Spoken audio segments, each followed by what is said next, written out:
How old are you, Jeremy? Just curious. Oh, we are live right now. So, Oh, yeah. So I'm 38. uh-huh. I grew up Perfect.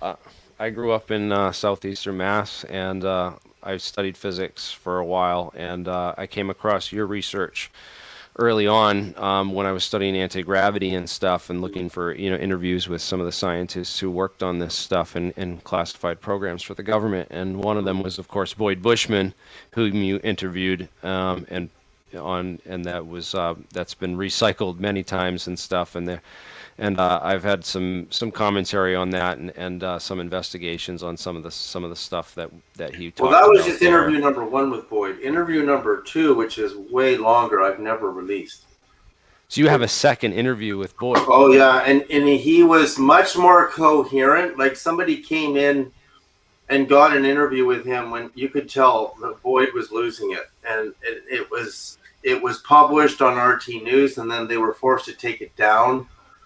But that was not good. Like I got him. Let's see. I'm trying to remember how like 2007, 2007 ish, 2006 or 7 or 8. I went to Texas and got a phenomenal interview with him. And some of the things he says in there, I don't think people are ready for. So I've still got it on a hard drive. And That's awesome. I didn't know that. So that's only part one that we've seen publicly that yeah, everyone, you've only seen a smidgen of what I have. I mean, Boyd goes very deeply into the weapon that we have. So if you follow the Tesla paper trail from the FBI, the the Tesla death ray was in development at Wright-Patterson Air Force Base in 1943. In fact, actually, possibly earlier, just before Tesla dies, January the 7th, 1943. So the death ray was being developed at Wright-Pat, and it already worked. But Boyd Bushman testifies in my old film From Here to Andromeda that a friend of his is a Navy doctor who was treating a young pilot who, using the Tesla death ray, had just shot down the Roswell saucer. And that goes against so many theories that it was lightning. There's no way I believe lightning would take down a saucer. Look, our right. planes, What was the story? It was amounted to a P38 or something that right? they. And this pilot got severe burns from the beam. But the weapon that Boyd designed himself is so different than the death ray. It's a monopole beam. And in a monopole beam, you look at like any material object, any piece of metal that a craft is made out of, there's on a molecular scale and a crystal lattice scale, it's just positive and negative, polarities that are keeping everything together. So this singular monopole beam, when it hits its target, it takes everything apart because matter can't exist in a monopole beam. So, but there are other uses for its monopole beam. So when I was in Texas, So it they was a monopole beam because I remember reading I remember reading something about it being mercury droplets that were accelerated or something, and that was not in the weapon, not in the in the weapon. web. I remember there's maybe I think there were like fake patents and stuff put out about it. Fake stuff that was No, put out. Boyd But showed me a schematic. How this weapon works is so simple. A freaking high school student could put one of these together. Which is why I didn't want to release the interview, because it would be one heck of a dangerous weapon. have And you have if you ever it built got one? Have you built one? I know exactly how to build it. It's in here, but it's also on the videotape in a very specific hard drive where Boyd tells you how it's made. And I'll tell you, like, I got into Rand Corporation. Like, I've been on Kirtland Air Force Base, McDonnell Douglas, I've been on Edwards, and I've been in Rand. Now, Rand Corporation, when I was in there 17 years ago, I'm 60 years old this summer. When I was in Rand, I was helping somebody build a brochure on how to operate a laser M16 looking weapon. And it was an operational manual. It was not like a theoretical weapon. This is 17 years ago we have this. And I'm like, we don't know anywhere today of our soldiers using such weapons, except for if there was an ET war not known to us, possibly, possibly. I mean, there's no way you can understand that if we've had reverse engineer technology since the 1940s, that it's very easy to understand that we could have bases on the moon and Mars and on moonlets in different parts of the solar system, and NASA is just a smokescreen. But when I saw that weapon, it beckons you. You're like, look at this weapon. Look at this thing. Yeah, Rand Corporation goes back to Battelle to like the early, late, early 40s, late 1930s, and that's definitely when Tesla was, giving away his final secrets and stuff. I think it's Tesla's death ray in a mini form. It was about this long. It showed the soldiers, and it showed you how to operate it, how to turn it on, what it would do to its target. But what Boyd showed me is he said, look, I'll give you a demonstration of the weapon. He said, we pointed at a dog, it vaporized the dog. I have to laugh because you won't feel any pain if you die that fast. Who sacrificed their dog? I mean, whose dog was this? Or did they just go to the pound and get one that was? They didn't know it was going to happen. They had no idea. And they pointed it at a car, and it just melted the engine. Like they ran an old Chevy or something in a parking lot in Texas, and it melted it. So this weapon is in the hands of Lockheed Martin because the patent is with Lockheed Martin with Boyd's name on it. The problem is it's too simple to make, and it would pointed at an ICBM, it's gone. Like Boyd said they pointed it at an aircraft flying over Texas, and in 1 second the plane was gone. Very small aircraft, just a little. I used to skydive. I skydived for about 10 years. I've skydived from 30,000. Did you do any case like research? I mean, I would have followed up on that and been like, well, what year was it? What plane? Well, I basically trusted Boyd, right, because of who he is. And then he told me, in regards to the Roswell alien photos he gave me, I have those photos and I analyzed them very deeply. And there's a real cover-up with Boyd's alien photos, because the real photos of Boyd's, when you zoom in on them in Photoshop, you'll see multiple stacked reflections coming out of the eye. So if you take a flash of a human eye with a flash camera, you'll get a ring. And the ring floats holographically in the air above the eye a few millimeters, right? You'll get that little ring reflection. But with the Roswell alien that he gave me, I can count more than 4 disc reflections holographically coming out of the eye, which means the eye is a multi-layered eye. Like if you stack several sheets of glass, if you read Richard Feynman's, have you ever read Feynman's Strange Theory of Light and Matter? It's a very small QED, book. right? QED? Yeah, it's quantum electrodynamics, but it's the Strange Theory of Light and Matter. It is an incredible little physics book. Yeah, with Pat. Yeah. I've read. I think I've read that before. I have a bunch of books by him. He stacks the sheets of glass, and he wants to determine if you can quantify which photon wave packet reflects off surface number 1, 2, 3, 4, and 5. Right. And he finds that it's absolutely random, drives him crazy. You cannot mathematically quantify the behavior of photons when they hit a target, because when photons hit a target, some go through the target, some scattering theory through photoelectrism with all the subatomic constituent particles, and some of them reflect off the surface, right? And depending on the wavelength, you have, shorter wavelengths have more permeability to targets.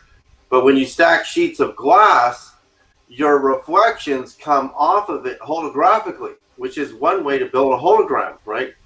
So when you look at these photos I have of Boyd's Roswell alien, you'll see these holographic discs coming out of the flash reflection out of the eye, whereas the copies of that look similar to Boyd's alien are just paint.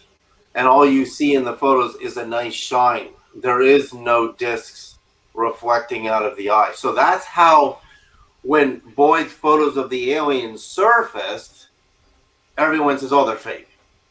They're not very smart. So I'll show I you. that I had gotten that that photo of the alien that he had sent that he had gotten, right. I think I know where he got it from. Because I'd gotten that email about 2009. What I think it was before that interview. I know I I was in have the real photos. 2009. They're right here. John Hutchison sent that to Boyd Bushman in an email, and he sent it to Richard Heaney in an email, and Richard Heaney sent it to me, and so I had that picture of that alien in 2000 in like 2009. But did you get a Um, physical copy or an email? I got an email. John Hutchison was sending it out to everyone saying that it was the real alien and stuff. I don't Okay, have the look at physical. this. So I can't show you a scan, but if you look first of all at the eye, now there's this big. I mean, I've developed hundreds and hundreds of rolls of film. I have when you get to the last frame, and this is not the last frame, your light bleed will come in this way, right? Sometimes. But this wave ejecta, when the flash went off, comes right out of the surface of the head, and there's a nice red spot in there, right at the surface. This incredible phenomenon, which and hundreds of rolls of film I've done. So that interests me, but what interests me the most is his eye. The multiple stacked discs. It's hard because the Logitech Brio won't focus good enough. But in this eye, the eye with the shine, you can count the discs coming out of the holographic reflection from the multi-layered eye that the alien has. That's not a doll. So when you look at the doll image from Kmart, allegedly, it's just paint. And if you also count the number of color hues in the alien, notice his arm is severed there, which is consistent with the Corso memorandums that, you know, when the saucer crashed, it blew their arms off. These things are AI. They're AI, which is why when you use a photo flash, a photosensitive diode in the circuitry in the alien will trigger a response. And the response, even though it's dead, and another important thing here, they used a clear resin in those days to preserve cadavers. Okay, so it produces a kind of shiny plastic coating on the bodies. I researched this, and it goes back to the early 40s.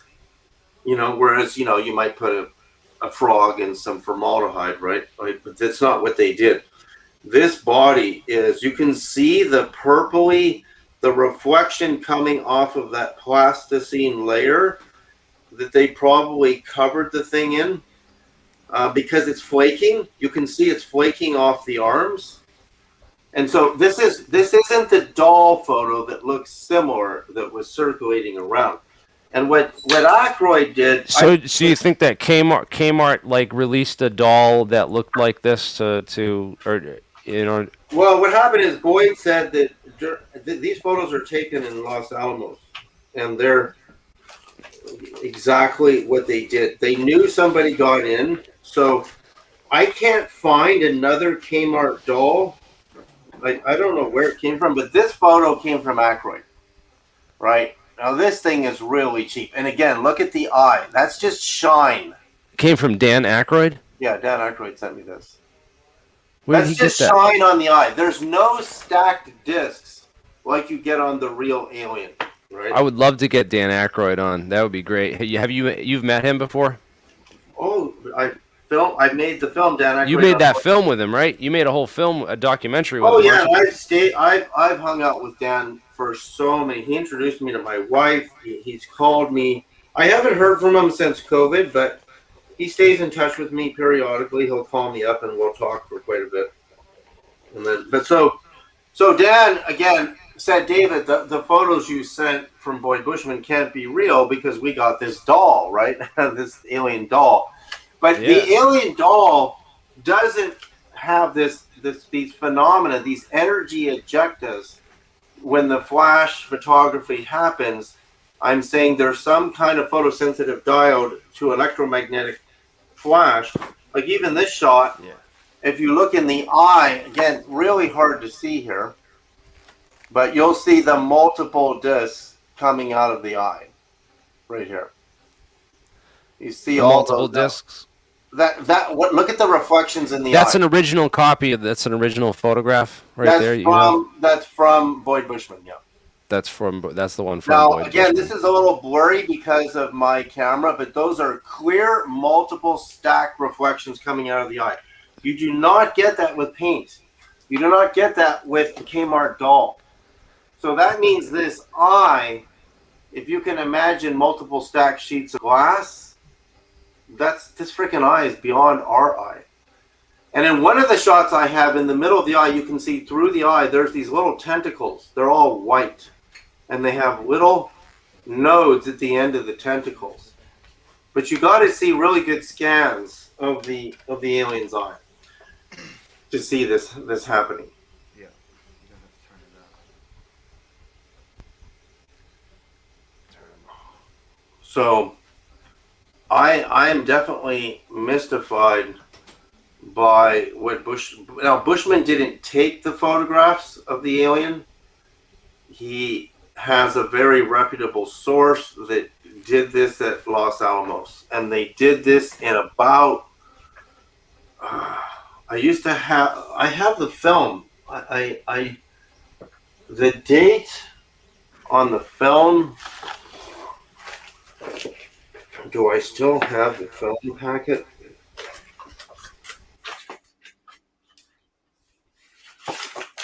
Jeez. There's no date on here when this was done. Now, I have lots of pictures of the alien. I have lots of pictures of the doll. But because I believe there was a huge cover-up. You think so?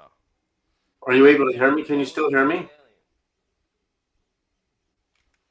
No, I don't know.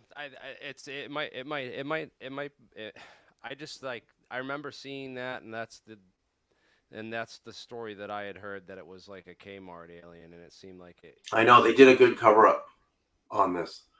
Again, you have to be a photo expert like I am. I won awards in photography. I was a darkroom master. I took photographs and I knew cameras inside and out, and I know photography. I've been in the darkroom for countless thousands of hours. So I want to talk more about shop, about what about what the technical stuff. That's kind of really what we cover on my channel. We run a conference call. I help publicize it. Tim Ventura runs the conference called APEC, but I also mirror it on my channel.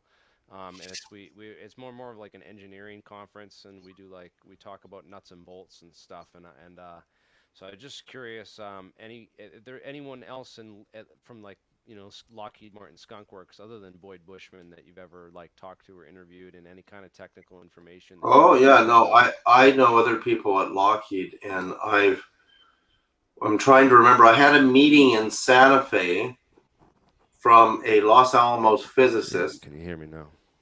Yeah, I can hear you better now. Check. There we go. I know. I'm trying to remember his name because this individual moved to NASA to become a program manager at NASA. And he wanted to meet me. So we met in Santa Fe. He was at Los Alamos at the time. And he was really interested in my NASA UFO investigation, but very interested in my galactic clock vortex mathematical model, which geometrically shows how energies go faster than light speed. And and also my theory on gravity. See, if you look at Newton's third law, every action has an equal and opposite reaction. So why does gravity travel at the same velocity as light?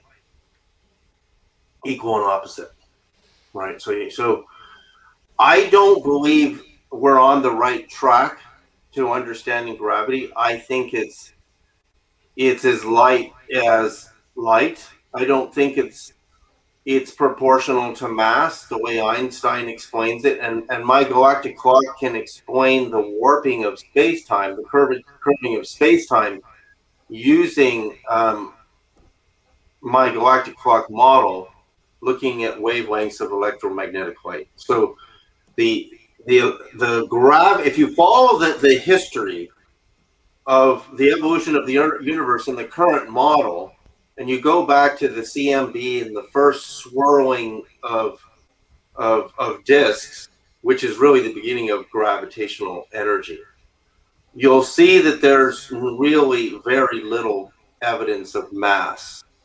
And why did gravity pick this spot, the sun, and this spot, the earth and the planets and all the stars, to form those huge spinning disks, which is really hydrogen, and hydrogen being the super light first element on the periodic table, means that if something that light can be creating gravity, you have to look at gravity a different way, completely different way.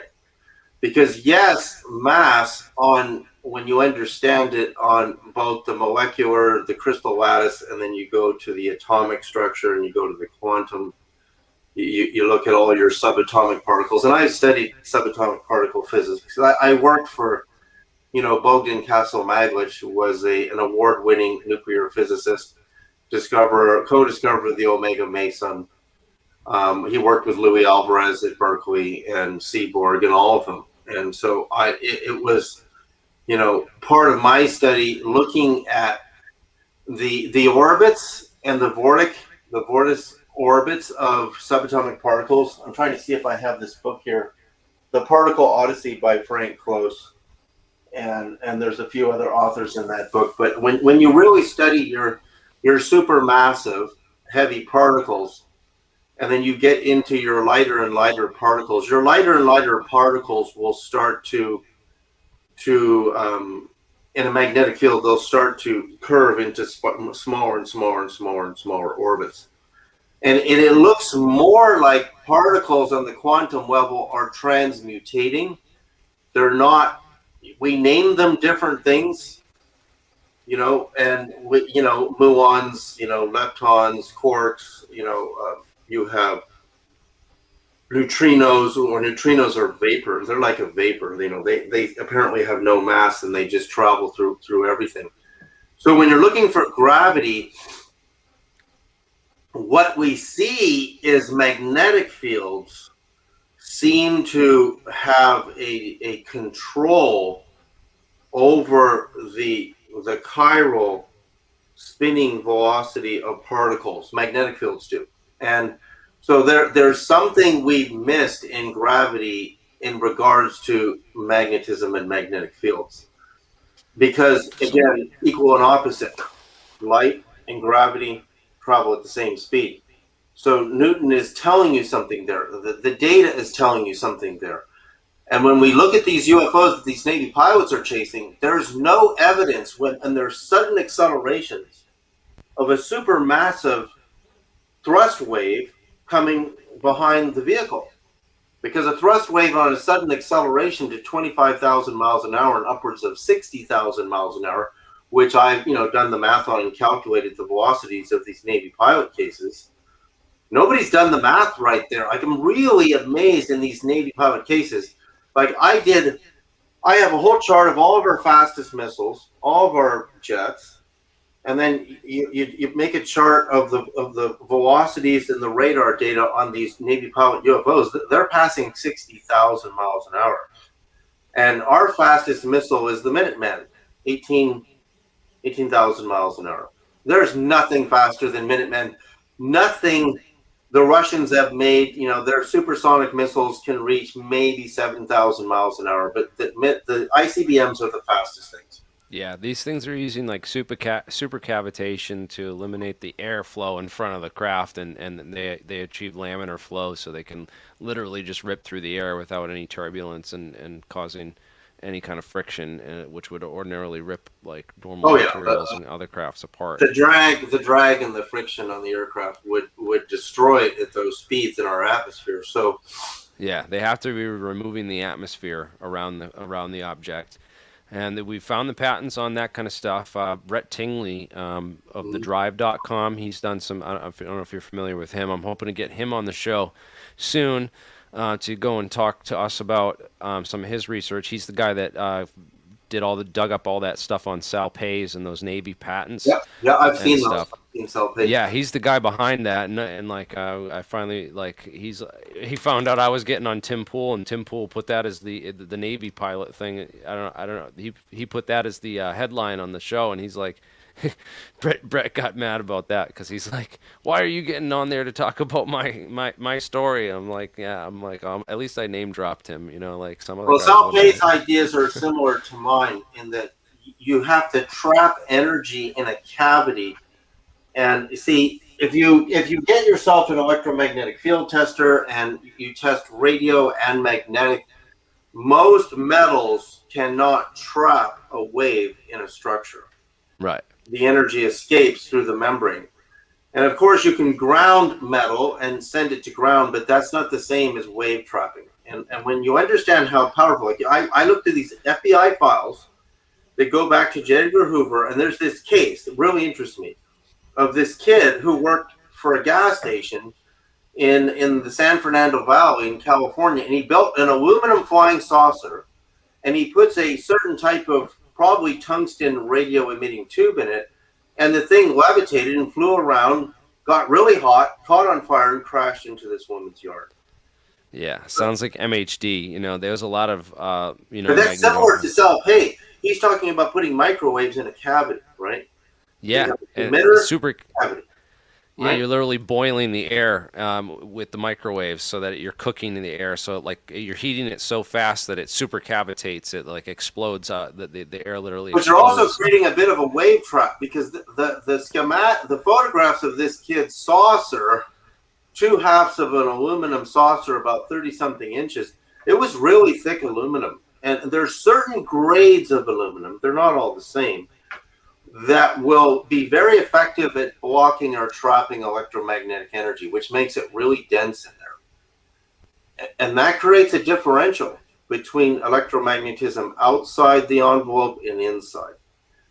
And not easy to do. Like, again, these things need to be tested because, when Boyd and I were friends, I got hundreds of emails from Boyd. And he showed me the schematics of the counter like two like magnetic fields forcing against each other with these super powered electromagnets. And I asked him what was the cavity of the vehicle made out of, and when he told me what the cavity was made out of, I said, that's not going to work. You're not efficient when all of your energy is escaping, right? Yeah, well, they have to use superconducting supermagnets to get like the efficiency up for the magnets to even get those high magnetic fields. And is that really even worth it with the output that we're doing? Because we did some tests, and it's like it reduces the weight by even if it reduces the weight by a very small amount. And it's really hard to do that drop test because you need like a plastic tower or a wooden tower with all wooden bolts, because any kind of metal inside the tower would interfere with the drop test because of the magnetic field. So it's really hard to actually do that test. Was a wooden tower. Now that's when he just bolted together two big neodymiums and did his drop test. Yeah. Right? But I'm talking about electromagnets with a very strong power source that, like, Lawrence Linsky at MIT worked in our group, the Advanced Physics Corporation group, when I was working with Magwitch, and they were able to build miniature nuclear power plants, really small. And there's also a lot of research that needs to be done into uranium and not using it for fission, but actually using it in transistors. So I want to finish one thought we brought up about spin, about we missed spintronics. I wanted to mention spintronics because we had talked about ways to trap magnetic fields and waveguides and what materials are useful for building waveguides out of and stuff like that. And of course, magnesium bismuth is great. We said bismuth is like one of the best, has the highest spin Lamar frequency of any metal, and so therefore it's best for spintronic applications. So we also super high resistance. So when you move electromagnetic energy charges on bismuth, your vertical wave is your resistance, right? Is going to be super powerful. Right. So there are some theories that gravity is proportional to the vertical resistance of electromagnetism. So that's 90 degrees to your electromagnetic charge is your vertical. So it's just like if you're watching waves hitting a dock on a beach, you know, the more resistance you have, the waves climb higher up on the edge of that dock, right? Because they can't penetrate it. And then, of course, then you get feedback. But that's one thing that Sal Pei doesn't address in his patent is the membrane, right? So Boyd told me when they got the Roswell craft, everything was in the membrane. Everything. Yeah. There was no motor. There was No, no propulsion signs of any kind of propulsion system visible. It was all on the surface of the craft. It was all all in the that membrane. material, Yeah. that membrane material. So the membrane samples we have are multi-layered, just like a transistor or just like a crystal oscillator. You have Or a multi-layered, capacitor. right? Or a capacitor, right? Exactly. There's like it's sandwiched dielectric between mirror plates. It's mirrors with a dielectric between it. It's like or glass. It's like mirror glass, mirror glass, mirror glass. Just See, that's what Dan Winter was telling me is that gravity is built with a dielectric. And so you look at all your dielectric materials. You go back to the Bell Lab research. I used to have all these old Bell Lab physics, books, really old dusty books, and going through them really slowly. They did a lot of experiments at Bell Labs, and they didn't understand the application to the data. They just collected data, and they were studying the properties of materials. One of the manuals I had from Bell Labs, very expensive book to get a hold of, and I lost it when I moved. But I got through most of that book. Is studying the hidden properties of materials, right? So you want to know what Sal Page it doesn't tell us the membrane. You've got the microwave emitters, which are magnetrons, and you see them in the cavity and you see the wave building up in there, but you don't understand the membrane. The membrane is a really, really incredible. yeah, it's all about that membrane. That's when what I seen that piece that TTSA had released or whatever they had gotten from Linda Moulton Howe, and then it went back to the Army and where it is now in a black hole. I was like, what the heck? Like, well, we kind of got some information about it. It was, what was it, 5 microns of bismuth, and then 50 layers. I forget. We have the whole micron diameter, but it's basically layers of magnesium and bismuth, which Mhm. shouldn't be that hard to produce. There's probably companies out there that are experts in Well, I producing know kind of things you like need that. a really good 3D printer. They're a couple $100,000 to get the printers that can print the multi-layers. But bismuth is a low melting point. That concerns me. I don't know. I know when this kid built his flying saucer, and this is in the J. Edgar Hoover FBI files, and I have all those files. And it was a type of aluminum. And guess when he flew it? July the 8th, 1947.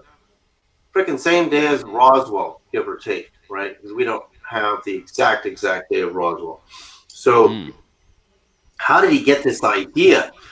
To me, it's like a Spielberg movie. I have some evidence. If you go to the FBI files with J. Edgar Hoover, you'll see all these kids all over America were building toy flying saucers that flew. It was driving the FBI crazy because they were chasing real flying saucers, and then there's freaking kids making flying saucers, but they're anti-gravitic. So who gave them the idea? And this kid, I think he worked for Chevron, right? A gas station in. I'm trying to remember the name of the The other thing town. that's interesting is that all the cases of these things dumping out like metals and these, so it's like basically taking metal and then using it in some kind of cold fusion reaction, which I was just talking to a scientist earlier. I'm gonna have a video I'm gonna post about this in a little bit, talking more about cold fusion and what he thinks is going on, how these craft are actually powered via Bremsstrahlung radiation and cold fusion. Very interesting stuff. But I wanted to ask you, have you ever heard of the name Edward Mills Purcell before? Edward Mills. Well, no, no. Purcell he ran the CIA's Project Rainbow, which was, and he won the Nobel Prize for nuclear magnetic resonance. Basically, Oh, the idea NMR. that yeah, NMR. So he's like the guy behind that, and it's strange that he went from winning the Nobel Prize in NMR to being hired by the CIA to head Area 51's Project Rainbow for them, doing all their invisibility and radar return resonant response research for materials and developing skin coatings that were resonant response for radar invisibility purposes and other things like that. Mhm. Um, but yeah, how about John Archibald Wheeler? Have you ever heard that name before? Yeah, I've heard of Wheeler now. Yeah, I Wheeler. you see, my research right now is going in a direction of understanding. There's a way deeper function of the membrane, and I don't think that the Pay's patents show what I think is really going on there. It's much deeper, No, and I don't think they would. I don't. They would never allow it to be declassified or released to the public if it was, if it was. I feel that's there's my something else my. that happens. Like, let's say if you understand particle physics and you understand the quantum universe and you understand at the Planck subplanck scale is where all the energy in the universe is. Yeah, Imagine you're a surfer and you want to surf into that quantum and then come back, right? yeah. Now, this is what I saw looking frame by frame in the tether incident STS-75 footage. We would see the circular perimeter, the membrane of the UFO, transmit a wave inwards. And in the center is the black hole, and then we see this Fibonacci black, curving spiral. And the camera, of course, has its own frame rate, is only capturing some of these waves. But what happens if holographically, spherically, or using two lenticular bases of your UFO, you transmit inward at the speed of light? What happens? Of course, you're going to reach the Planck scale and beyond, right? The question is, does it send a wave back that brings with it more energy than you used to go in, right?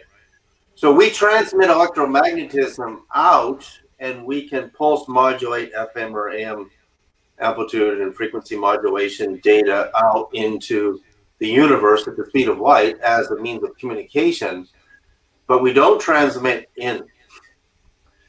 And Mm. the mechanism for transmitting in is remember. So okay, let's look at our sun for a second. This because I studied nuclear fusion. I worked for a legendary nuclear fusion scientist, and So Maglich and I had incredible conversations because he was able to reach 10 billion degree ion temperatures in his helium-3 fusion reactor. So again, I asked Maglich, what was your membrane? What was the material you used to contain the reaction? And he said steel. And I said, well, that's the worst. You don't want to use steel because it's so permeable and it's also full of electron holes, which makes it very unstable. It produces a lot of, that's why we don't use iron in transformers. We use ferrite because ferrite doesn't have the holes. Again, this was in the Bell Labs physics manual that I used to have, why we went from the iron grain boundaries. Yeah. to ferrite, because iron is full of these little electron holes that create all these little vortices. Really problematic stuff to work with for containment for fusion. For fusion containment and gravity containment is very similar. It's all about the membrane. So I did studies. I did my own test with meters, testing every metal under the sun. And the military apparently used copper on the bottom of the helicopters to block, electromagnetic waves, receiving, trying to spy on them and communicate with their communication systems. And copper's not very good. I mean, you can ground any metal and block electromagnetism, and I tested that. But there are certain metals that are phenomenal at doing this. So again, here's your sun. It's transmitting a wave out, but the blanket of space holographically surrounding it is super cold, right? minus This is 200. awesome, David. I didn't so you're doing like cutting edge research into all this. I didn't realize you were so up on all the new stuff that's going on, because I remember we had talked briefly a couple email exchanges or message exchanges on Facebook like a year or two ago and stuff, bringing some of this up. But this is great, man. You can't do this on Facebook. Right? Again, I'm looking at NASA footage of what I believe in the ultraviolet. You see these UFOs, they pulse out. Now, when the sun pulses the wave out, what happens when a hot wave hits a cold differential? You get a massive differential. Just like if you throw boiling hot water and minus 30 degrees outside, it shocks it. So when the sun, during its fusion process, sends an outward going wave, the cold blanket of space shocks it back in. It transmits back inwards, and it crushes, that inward going wave crushes the fuel, which is helium and hydrogen, right, in your star. And that's what's powering the sun. It's a differential between the membrane, which is hotter than the nucleus of the sun, because of that differential, that massive cold space blanket differential membrane core of the star, right? So out, in, out, in, out, in. And so the UFO is doing the same thing in the tether incident. I can see the waves, though, strangely, which doesn't make any sense. But Have probably, you ever, yeah. you heard of tantalum before I mean, no. What as is a metal? Do you know anything about tantalum? Yeah, no, I don't have a sample of that here, but I've got some pretty amazing metal samples here that interest me. Yeah, you should check out hafnium and tantalum at some point, So and just do it's like some it's a research into combination in that. that membrane, right? I'm not sure about bismuth because it melts too easily. If this is not an issue of temperature, I mean, when you're talking about nuclear fusion, and when I had this conversation with Magwitch about the differential in the membrane, he said, that's it. That's the solution to nuclear fusion. We're losing all of our energy through the wall, right? Just take your meter, measure magnetic and electromagnetism. It goes through everything. So you've lost all your energy. So your membrane has to be nearly impermeable for your density to get really high in that process. But you have to transmit holographically in. And that's why there's no motor in the Roswell drive. It's transmitting through the skin. But the membrane has to be made out of the right stuff or it's not going to work, because you're not going to get your density in there. And I think the gravity wave is a differential. It's a differential. And that once that gravity envelope forms, the charge in front of the craft, when it's moving, you don't have to shoot something out in front of the craft. And I've seen propulsion ideas like that that the Navy has used. The Navy's used. I met a guy who worked for Rolls-Royce, was the inventor of the afterburner, and he was taken into Area 51. He described the whole thing to me, and how they were studying the metallurgy of the skin because they couldn't drill through it. They couldn't drill through it with diamond bits. They couldn't get through that membrane. And I said, I wanted him to go public. He died. And I wanted him to go public because he described his job going in there as a metallurgist and the inventor of the afterburner at Rolls-Royce. This is what he told me, right? I'm not saying, some other guy might say he's the inventor of the afterburner at Rolls-Royce, but this guy claimed he went into Area 51, and they could not get through the wall. Speaking of walls, you have a really great choice in color of your walls, man. Pistachio. Yeah, that's pistachio. Absolutely. And so, oh my God, they're the same. Yeah, I can't even believe that. Oh my God. You have good taste, my friend. That's hilarious. And you have a lot of trinkets in the background like I do. So many freaking, look at all these neodymium magnets. Like, I've got them everywhere. They're actually, the outside of my office building here, which is away from the house, is metal, and I've got magnets stuck to it all over the place. because that's the only way to keep them. Instead of keeping them on the shelves, I just stick them to the metal walls. Yes. They're Put freaking dangerous, right? the big ones are. Yeah, they'll take your finger off. So when we built our own anti-gravity craft, like the Betty Cash Landrum case that Boyd investigated, that was ours. And why it was so radioactive to the participants is because all the radiation's going through the wall. They don't have the right material, right? So Mm-hmm. they're very inefficient. They were producing anti-gravity and lit, but the U.S. test pilots were getting radiated, and so did Betty Cash and her kids. And if you go to this other case in Denton, Texas, I'm trying to remember. I was so involved in this case. It was presented at a UFO conference with Bob Brown, and this guy was a prison guard, and he got phenomenal footage of this UFO. And his video camera tape was magnetic tape in those days, and you could see all these distortions in the tape. And his dog died of the radiation. And the UFO comes down. A white van shows up. And again, if you look in Denton, Texas, you'll see Lockheed is just so close by. They have a facility so close by. This is one of ours. And again, they're not efficient because they're not using the correct wall, the membrane.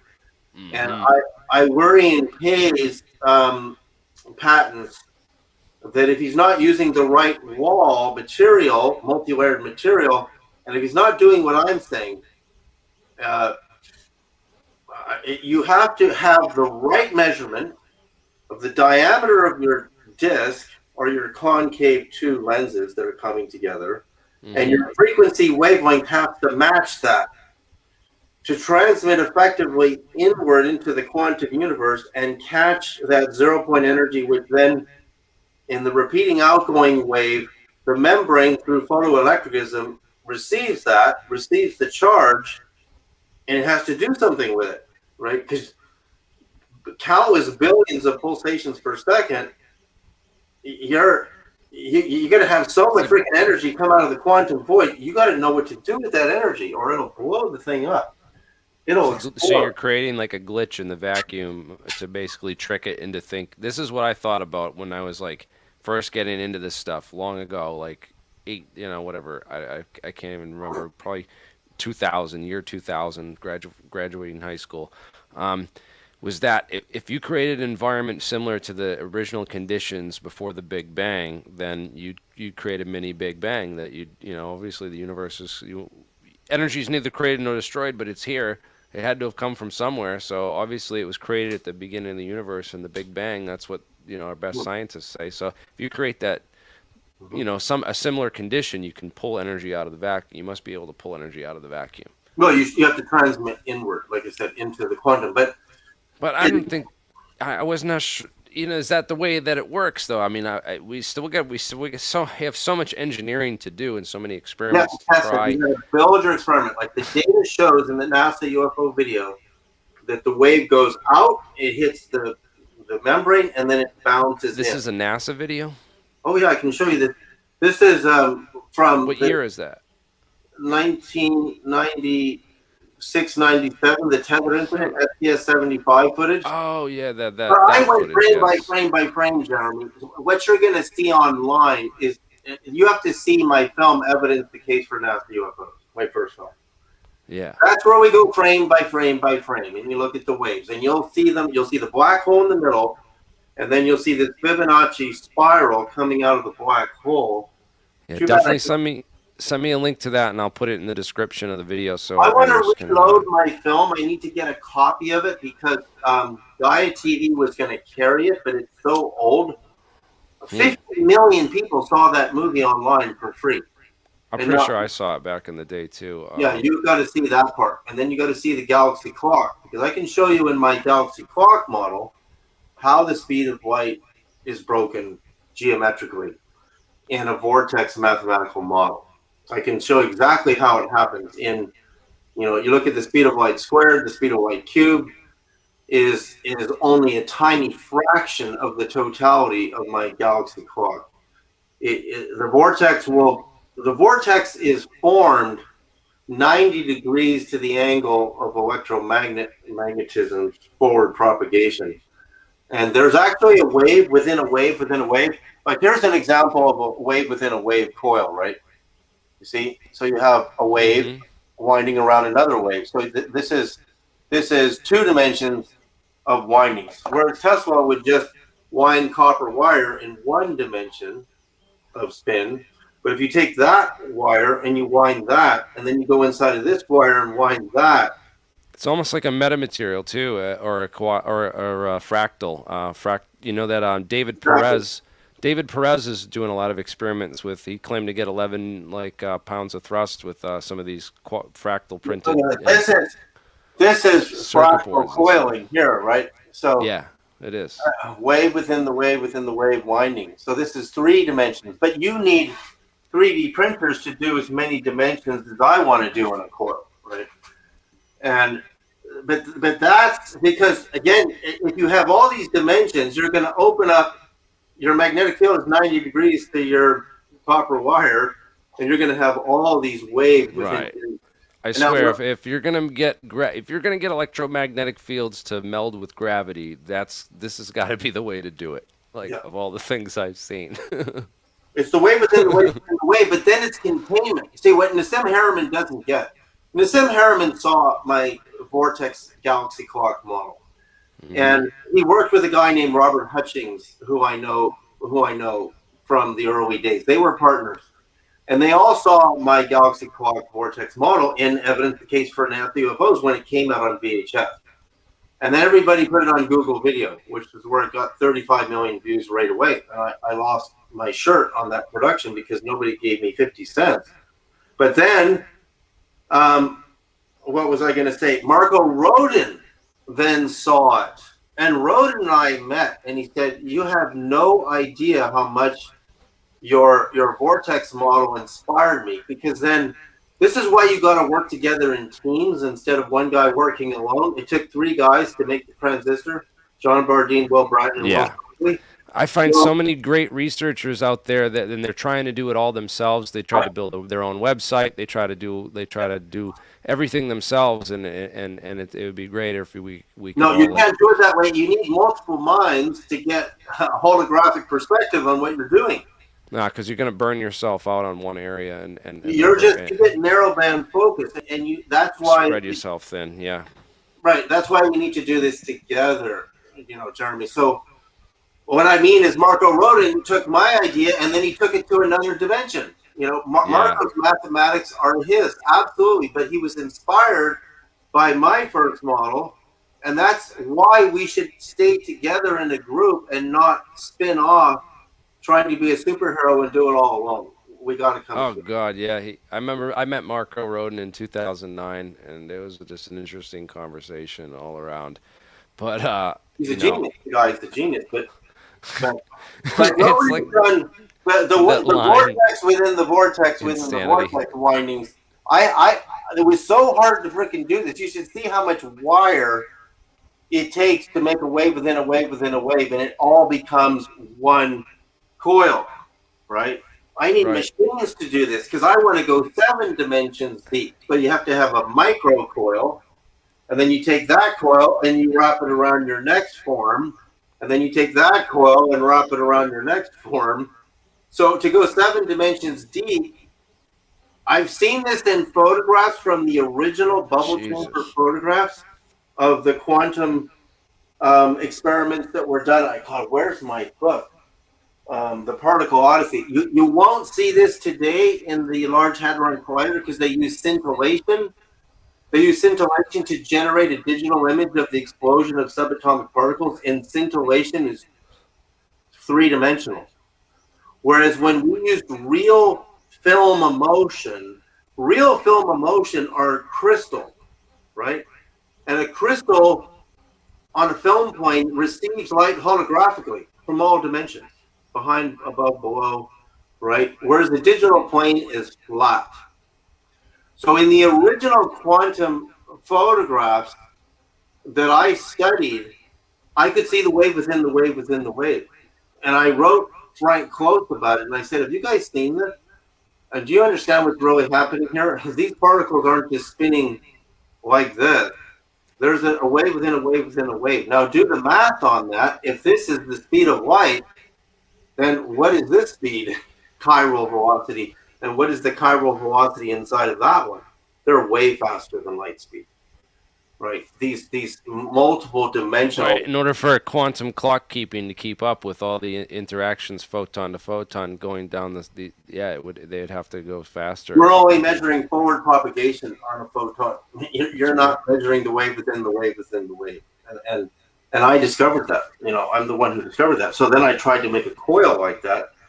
And again, it's a lot of people have cool coils, like Marco Rodin inspired. There's another guy, Russ Greaves, has some really incredible experiments on his coils. But I told Russ, I said, it's not just the coil. It's you got to contain your field, because you're opening up an energy, and part of it is the geometry of the coil. And Tesla's coils didn't have geometries like mine do, but they were the beginning of the first coils. And Marco Rodin inspired coils. Marco Rodin told me, I don't make coils. People are making coils based on my research. But his coils don't have these dimensions, right? And so then what do you think about the 2D materials? Like we went from these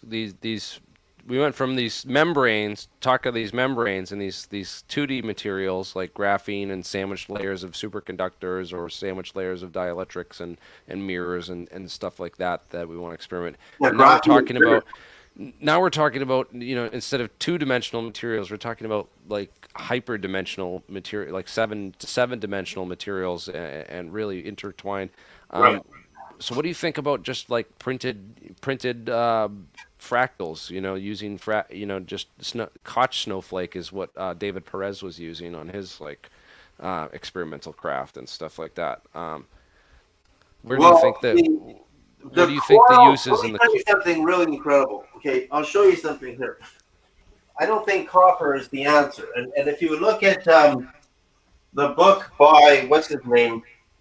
Trying to remember the name of his books. Millennial Hospitality. Have you read those? Millennial Hospitality. This Oh, is the guy was a weatherman for the Army station near Area 51, and it's an incredible series of books. who And is this by? this is, I'm trying to remember the author's name. Millennial Hospitality is a U.S. Army weatherman who was stationed near Area 51, and he saw the aliens. He was terrified of them in the beginning, but eventually he goes in the craft. Oh, this is Charles Hall. Charles Hall. And you go in the craft, and they're quartz crystal. Guess what this is? This is quartz crystal string. Quartz crystal string? This is actual quartz crystal. And when I talk to the military about this stuff, right? Yeah. This is high level security military technology. Just this string right here.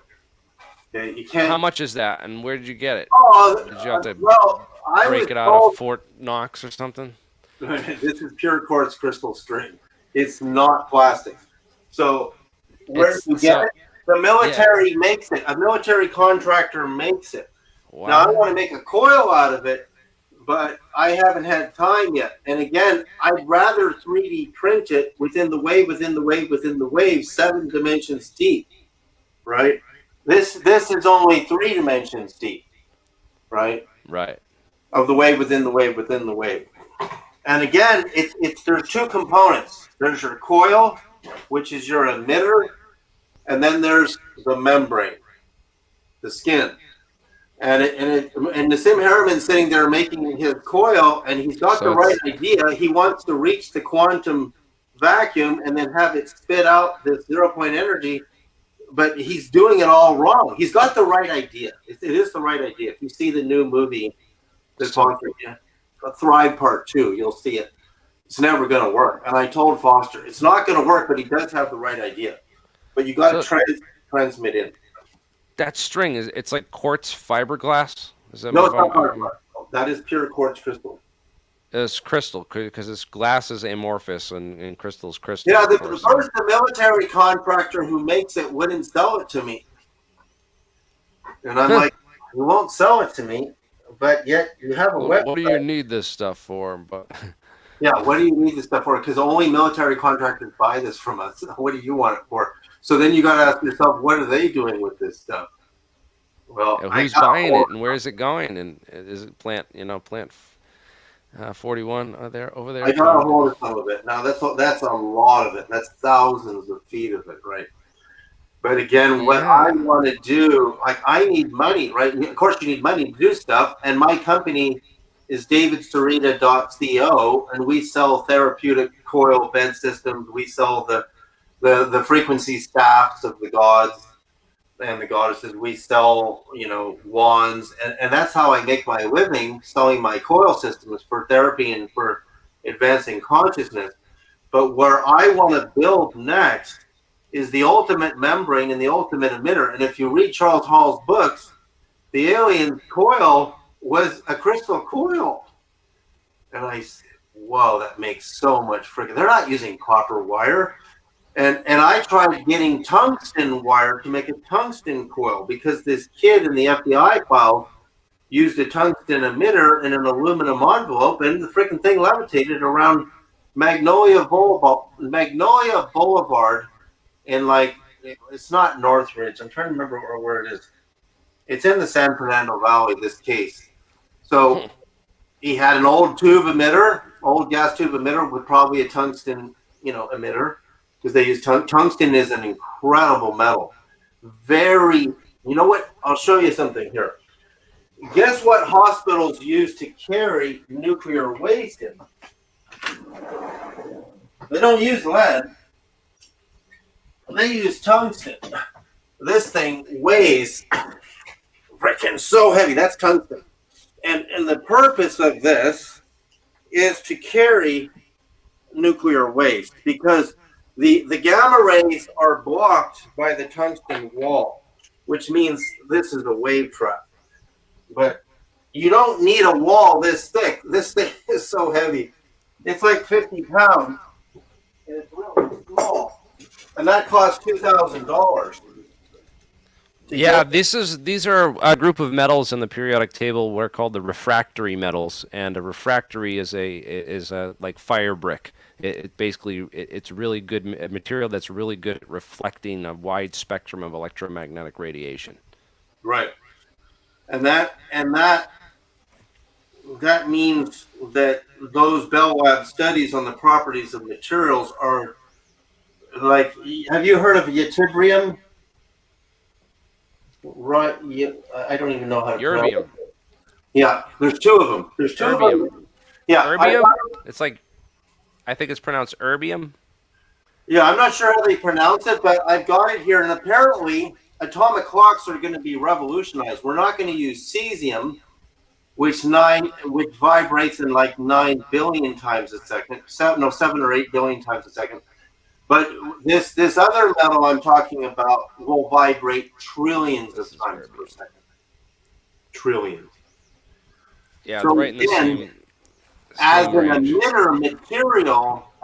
emitter material, you're talking about a metal that should be used in the membrane, right? If I was going to build an experiment, I would want to get it. I have it here somewhere. I can tell you what it's called.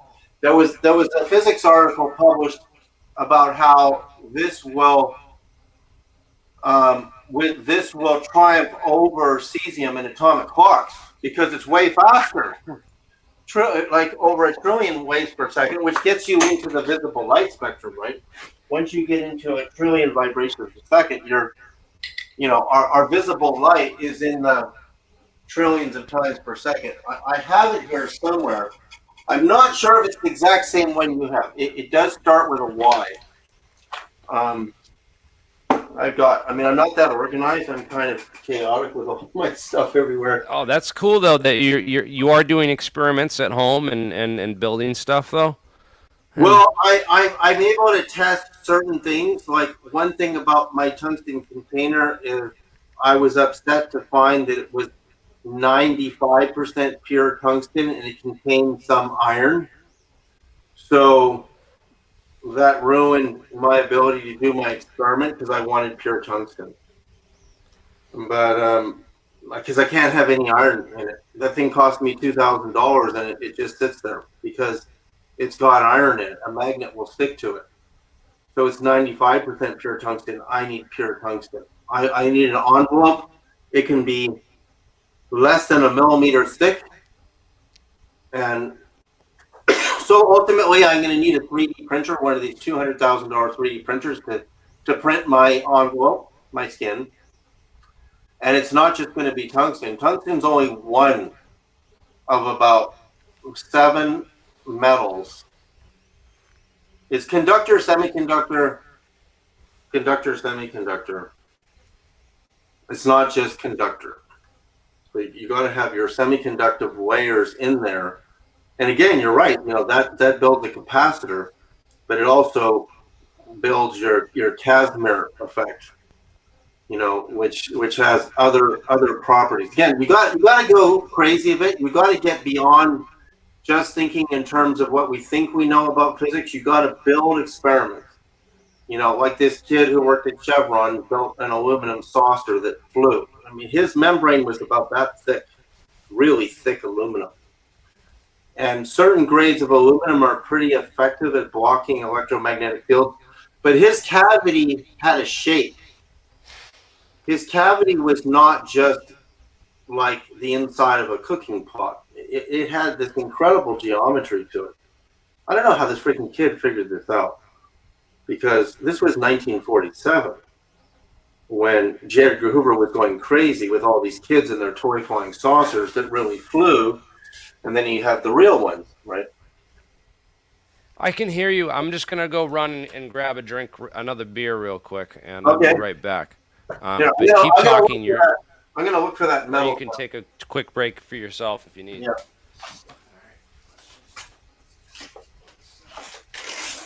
Where is it?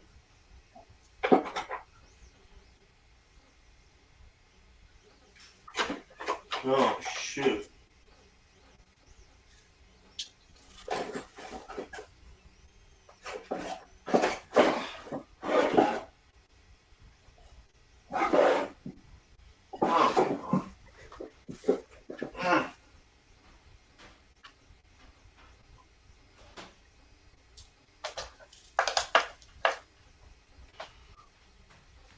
Let me find the article. I gotta find the article.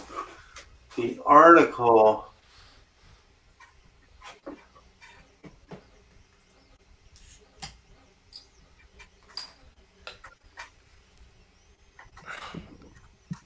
Sweet.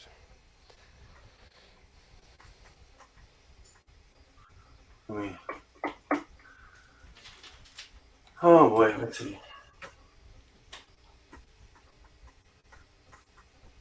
Yeah, back.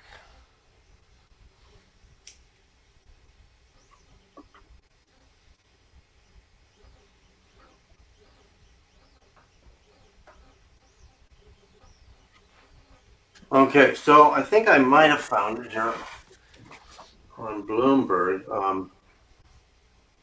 The race to build the world's most precise clock.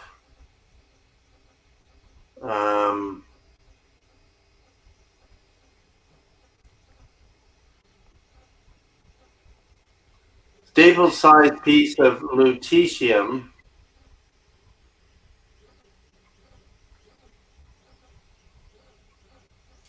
But that's not the one I'm thinking of.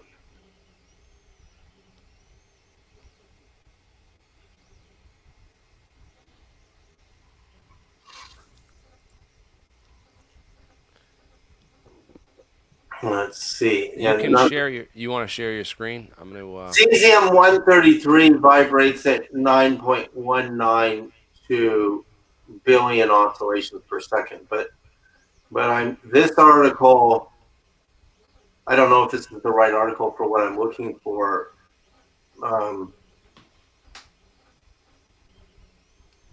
Lutetium is uniquely insensitive to temperature shifts. So this one is about lutetium, but that's not That's not the discovery that I'm looking for. I'm just, I've got a sample of this metal here, and I've worked with it a little bit.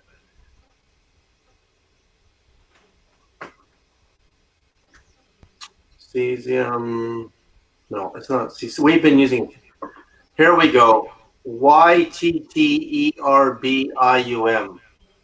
Yes, ytterbium. Yes. Ytterbium atomic clocks set record for stability, but they're also faster. There you go. It's crazy what we're still learning about the periodic table and these elements and their uses And what you can do with them. Now, again, what interests me is I I it's liked what I liked what Jack Valet said when Jack Valet went to that lab. What's it, Dr. Gary? I,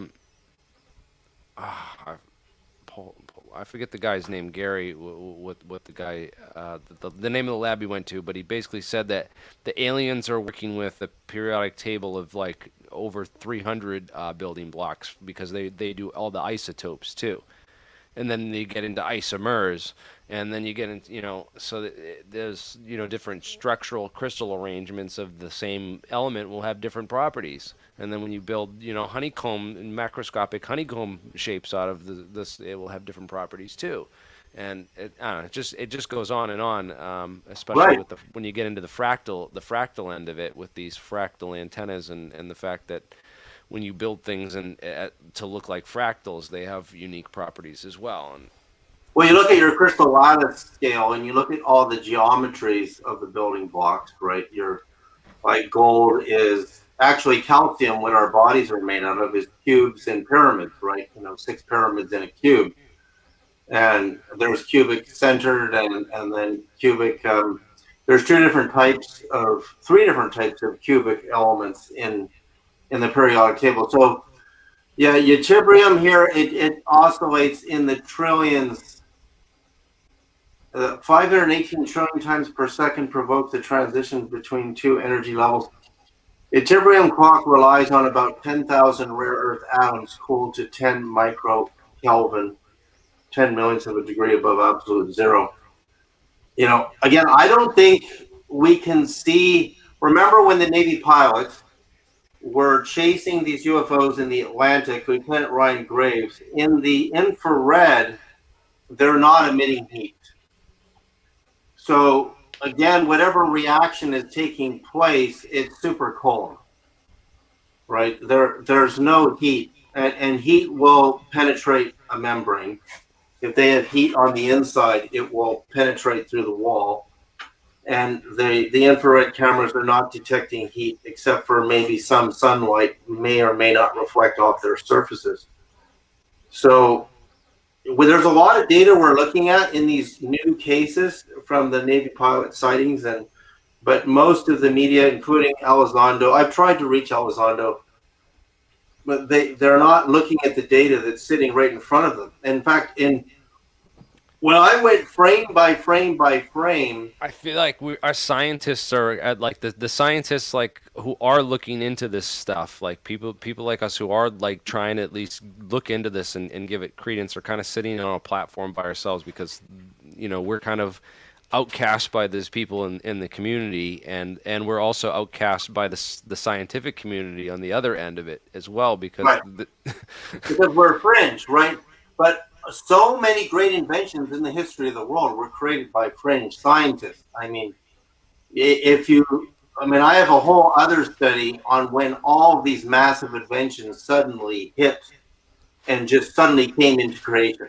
Right? They were all created in the minds of researchers within a certain radius of a very specific location in the eastern United States. Suddenly, Tesla, Edison, um, Bell Labs was right there. They were all right there. It was all happening all at once within a period of less than 20 years. Everything got invented that changed the history of the world. And you look into why that happened, right? But fringe science has actually created more benefits to humankind than standard science. In fact, standard science is always trying to catch up to what the fringe did, right? You know, it's tinkers, it's people who mess with stuff. You can sometimes just intuitively play with an experiment, build an experiment, and get a phenomenal, a phenomenal result, right? You can't call Ben Franklin a physicist. You can't even call Tesla a physicist. But he was so smart. Once you get him going, then everything changed with Tesla.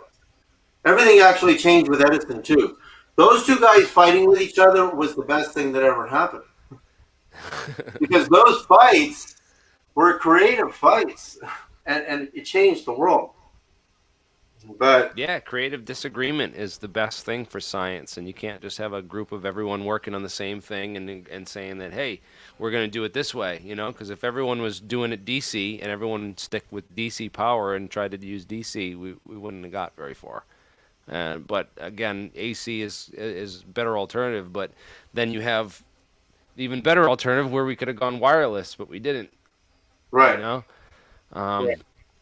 As And that long as was those transmissions of the wireless energy were not, you know, harmful to humans, it would have been, you know, again, it's less resistant, so you don't lose energy in the transmission. The transmission of even AC through long distance power lines has enormous losses, enormous ohmic radiation losses, and there's some health hazards to that too. But you know, solar is DC essentially, converting it back to AC.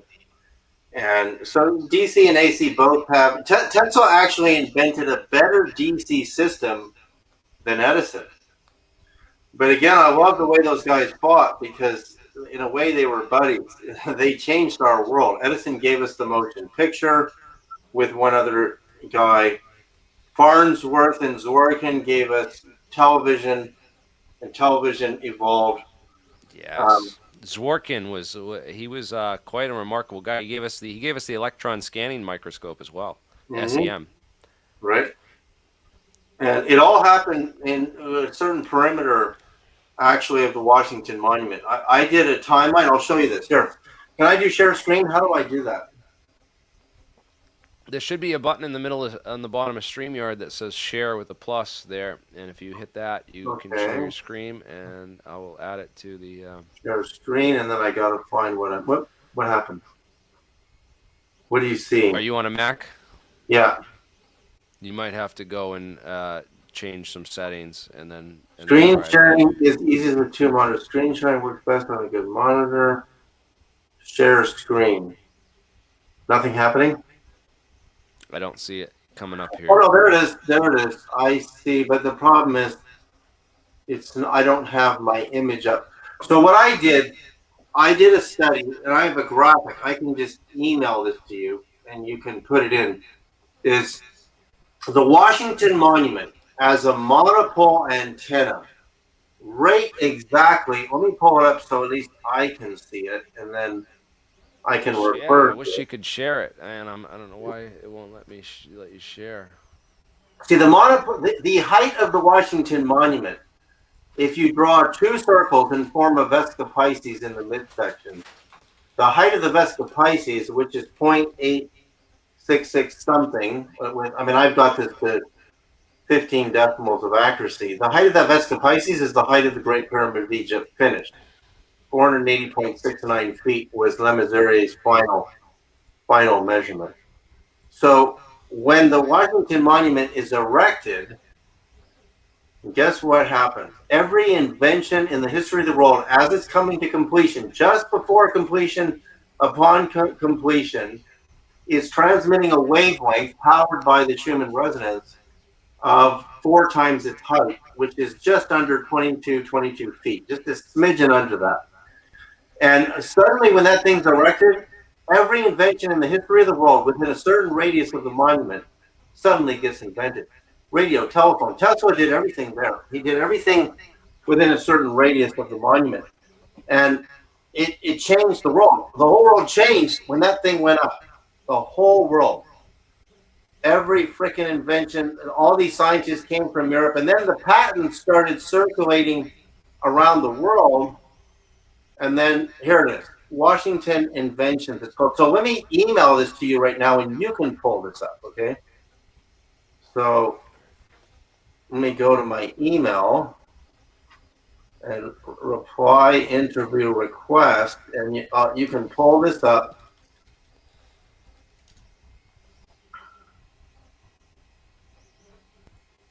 There it is. Let me go. You send me some links, I can pull them up. I'm just pulling up general construction pics of the Washington Monument to show people, like. Which is an Egyptian obelisk. So I did some math on the monument. Actually, here you can go to my page too, because you'll see videos, you'll see graphics. You go to davidsereda.co, and I'll send you a direct link to the Washington Monument page on my site, and then people can see everything. This is really a mind-blowing study here that I did that shows you. Okay, this shows you everything in the Washington Monument. That's way deeper than people realize. This is a really deep study. If you go through figure 1 through figure 9, and then you look at the inventions, this is going to blow your mind. So, Yeah, post me a link in the private chat, maybe. I just sent you the link to your email with the graphic. And so you can pull up the graphic, and you'll see Edison invents the phonograph and the light bulb in 1879. The monument is 1884. It's absolutely completed, but they started it in 1848. So between 1848 and 1884 is absolute completion. As it's coming up, Bell invents the telephone just before its completion.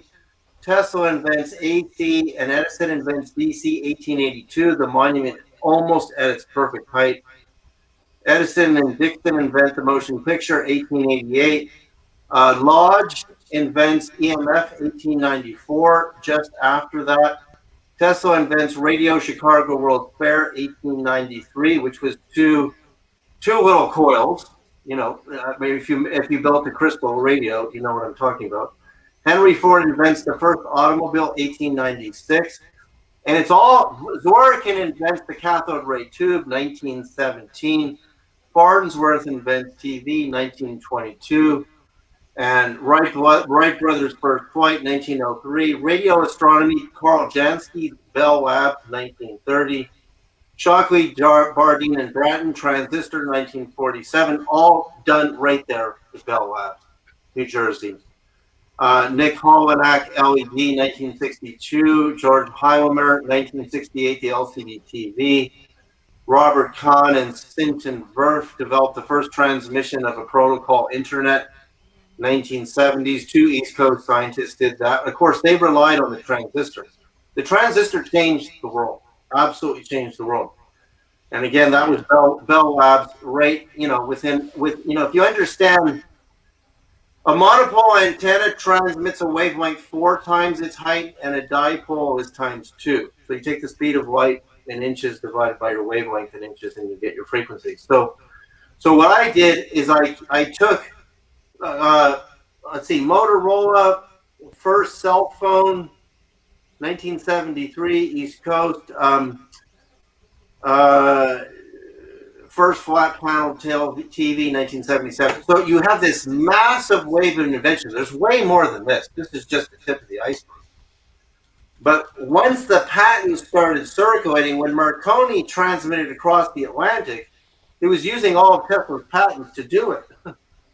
He didn't. It wasn't like it came into his mind. Tesla did everything within the sacred wavelength of the Washington Monument. You know, again, a transmitter with the inverse square law, the field that when it's transmitting gets weaker and weaker and weaker.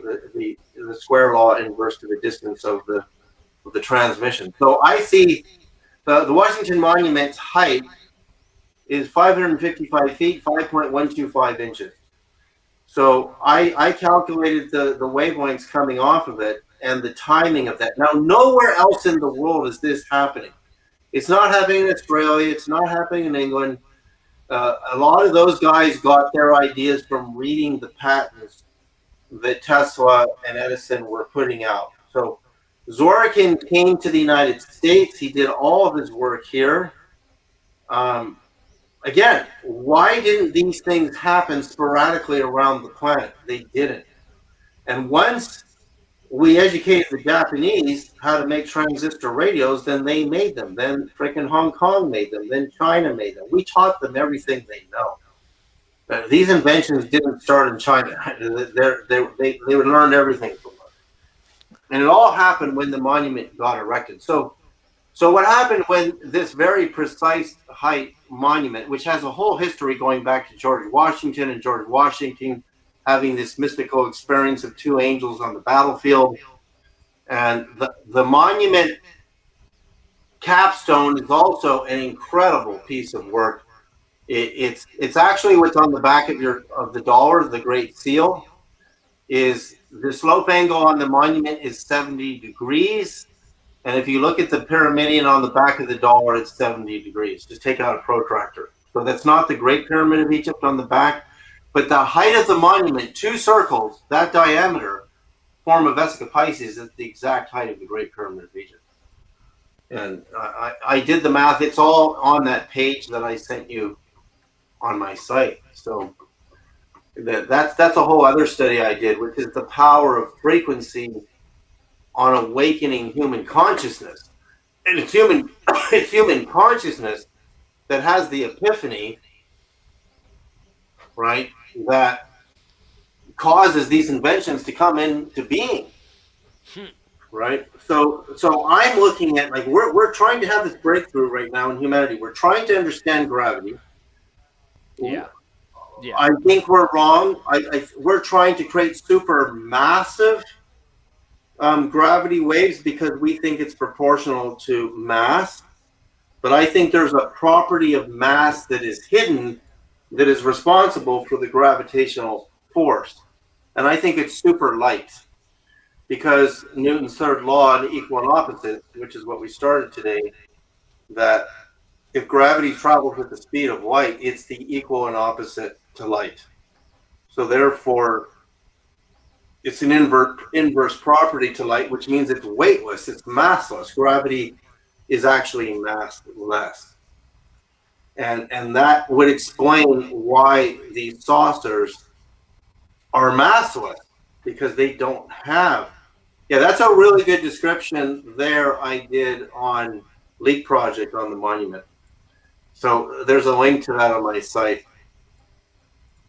Well, that's funny. That's me. I had to cut my own hair because of COVID. I couldn't go to a barber shop because they were closed, so I just used a razor and shaved my head.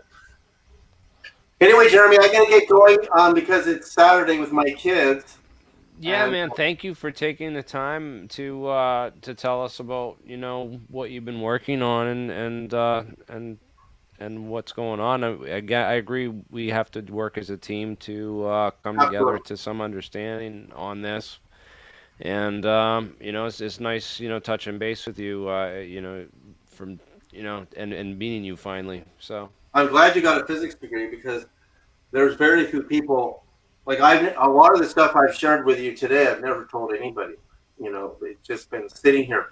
And again, it's a combination of funding and getting together as a group and putting ideas together. And you got to build these experiments, and we got to see, you got to tinker a lot.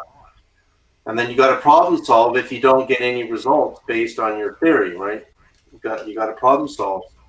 And again, I think the missing secret is the membrane, because that's what Boyd Bushman told us. It's all in the membrane. what does the 2D membrane have to do with the 7-dimensional, or wrapping coils and? Well, this is, again, when you understand dimension and you understand spin and angle of spin, right? And you understand the way an electron an electron has a longitude and a latitude in its erratic, non-quantifiable behavior. And so I think it's doing that. I think the electron's doing that because of this. The wave within the wave within the wave will throw off so many different angles, and those angles are mathematically proportional. And like one here, I'll show you another slide I need to send you. Is I found a really good picture of DNA, real DNA photograph, which is Yeah, that's what one of the things that reminded me is the double helix of a DNA coil. And also, can you give people an email where they can get in touch with you? well, Because my I'm sure. website has my contact, so it's David Sereda, SEREDA.co, like company. And somebody ripped off my company, a marketing guy who worked for me, and he uses my name and to steal. He stole a lot of my earlier inventions and sells them. So stay away from him. I'm only at davidsereda.co. And I actually, Jeremy, measured the angle of DNA, and it's pyramid angle, 51 degrees, 51 minutes, 14.3 seconds. The angle on the spiral. I have a graphic of that, which I'll send you right now, too. It's interesting. Yeah, I was doing some research on you earlier, and I searched you on YouTube, and I couldn't find anything recent except Guess for what? My marketing partner destroyed my YouTube channel. All my videos gone. And he stole the list. Gmail, Google wouldn't give me back my own channel created in my name.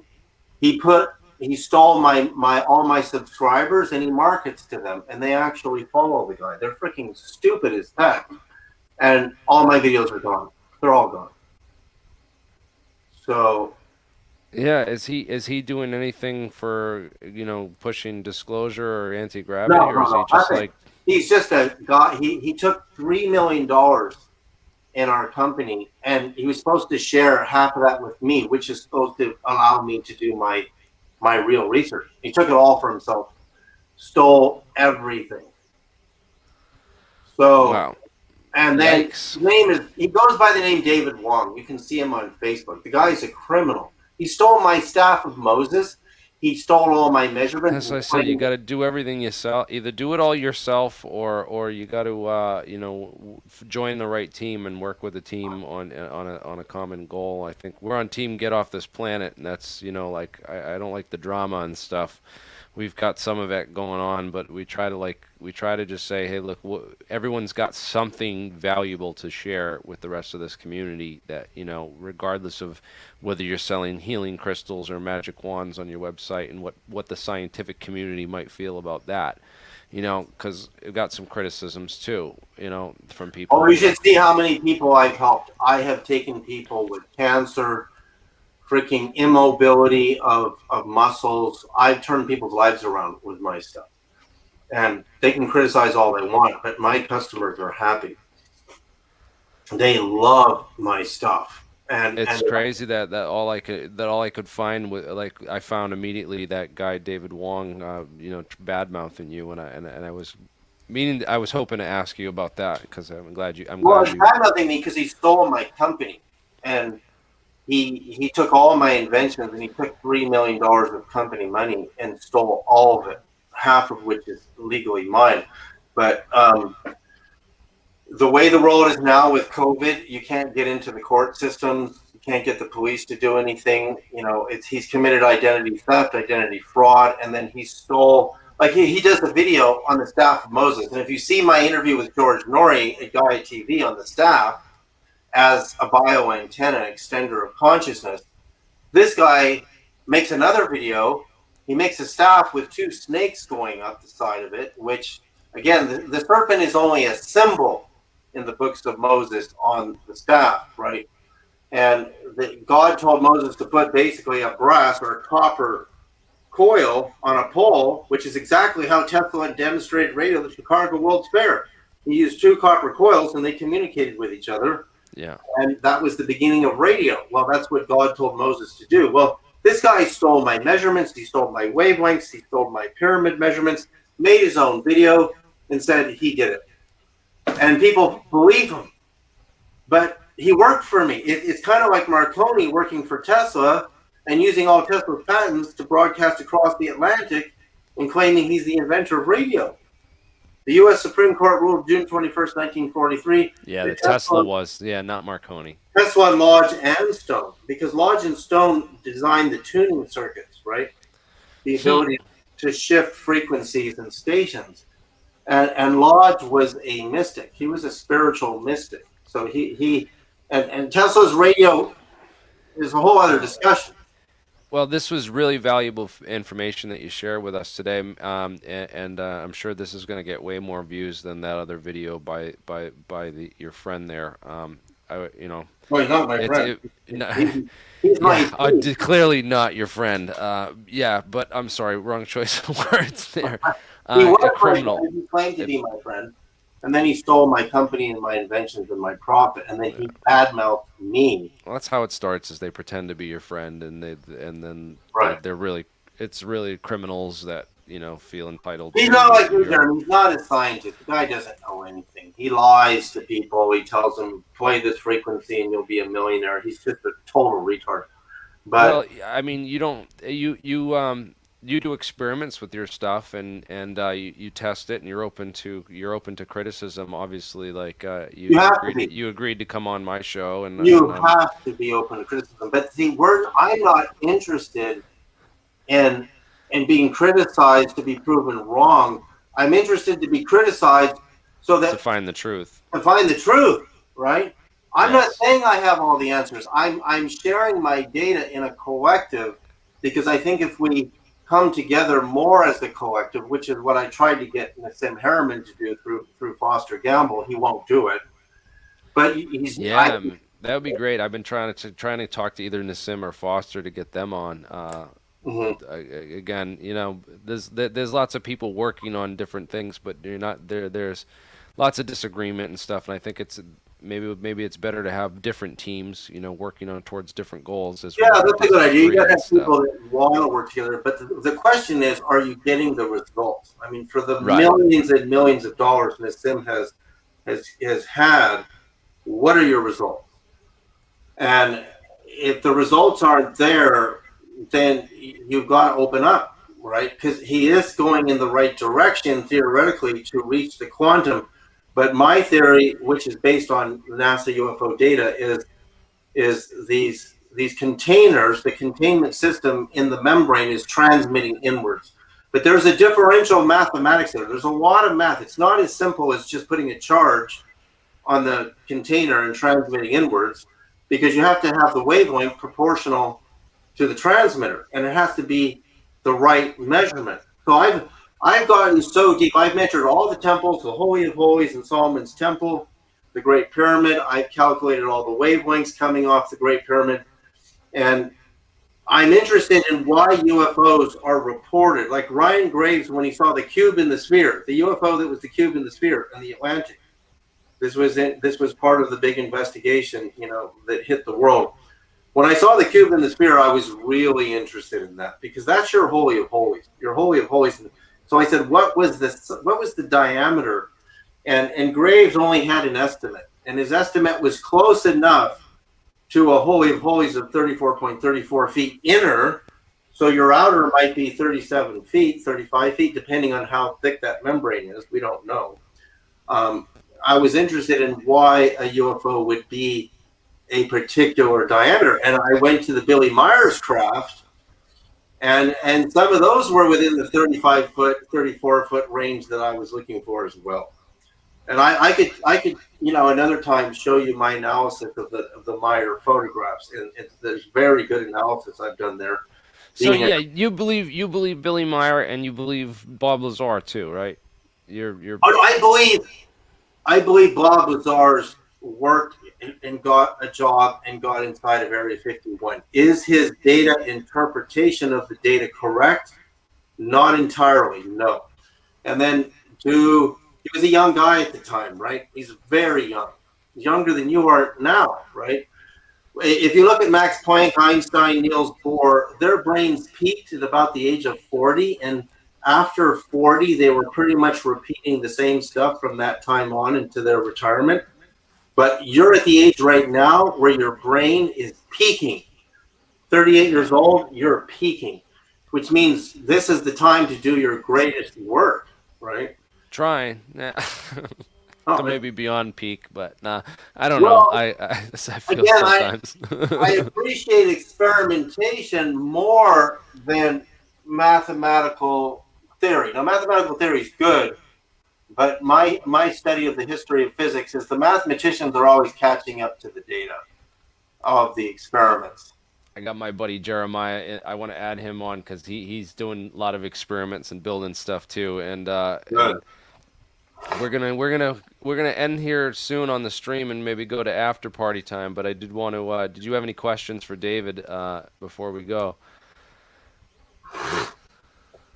Oh, his mic's not working. You gotta unmute. Oh, I'm sorry. Yeah, I do have questions for David. Absolutely. I have actually for years, but we're not going to get into those now. There's only so much I want to pump out there in the public on Bushman. I do have David here. I have a Bushman beamer. So this is based on his magnetic beaming apparatus patent. And in that, he shows that you can use several modulation coils. So you can see that I have one primary modulation coil here that's taking place of one of the 5 neodymium magnets in reversal. And then I have a secondary modulation coil between these 2 sections here so that I can effectively break the flux path between those points there. So these are all pointed inwards as a beaming monopole. He claims that this device, where you have your 5 magnets configured around, you end up getting a beam out the other side. That's a monopole that projects off this edge.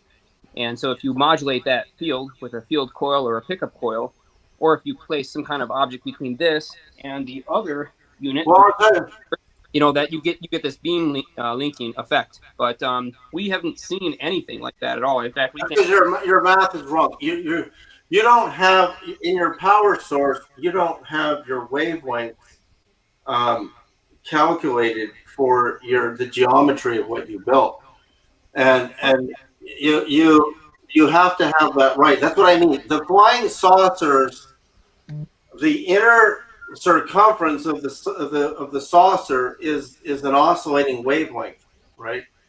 And you have to have proportional wavelength in your power source. Also, you have to know Boyd's power source in that, so you don't have his power source, and that's not in the patent. It's not in there. So he told me. Can I ask about on the engineering side of the power source? I'm guessing he's not just using solenoid coils like he kind of loosely demonstrates in the patent. He probably has something entirely different, and I'm guessing it's not as simple as it looks. Nowhere near as simple as it looks. So, what major things should I be looking into to learn what? I can't say it on the air. I can tell you that, but I know the answer, but I can't say it on the air because you're only looking at the visual part of the patent. Well, I've read the entire patent, and the only thing that I couldn't find reference to that was in it is something like, I think he calls it a neosium or some other kind of. What's your power source? My power source is an impulse power supply. It can generate some roughly half a joule pulse, either 10,000 times a second, or I can slam me in several thousand volts if I want to oversaturate my coils, and I can get approximately 250 nanoseconds rise time on that and create an asymmetrical emission of that waveform. Okay, so the power source has to be correct, and the other thing is your wavelengths have to be correct in proportion, and then your I'm just trying to think here. A scientist always leaves one thing out of a patent, and that's what protects them. They always do it. They always leave one thing out that you can't see. That's the only thing that protects them, right? What about putting extra stuff in that's unnecessary too? Right. That's the only way to protect yourself. So you have to, as a scientist, you have to leave one thing out, and that configuration that you're showing me there is potentially very dangerous, actually, but extremely dangerous. I wouldn't mess around with it, but it sounds like your power source is wrong because that's not the power source Boyd used. But it's see, I've looked at, I've calculated thousands and thousands of wavelength frequencies, and I've looked at them, and some of them in combination, like not using single frequency, are very destructive, and some of them are very harmonic. And there's certain frequencies together in certain groups that are incredibly powerful, right? So I'll give you a clue. That's part of what's missing in what you're doing. That is a really interesting idea. So it sounds like this device would actually be operating at a very high frequency that was some kind of wavelength harmonic of the physical. Well, the size of what you built is very small, actually, compared to what he built. It's very small. So that means your wavelength is really small. So but that's not entirely it. There's wave structure. There's wave patterns. There's in your power source are multiple power sources. There's phase. There's angle. There's it's all in the power source is part of it. But what Boyd built is way bigger than that.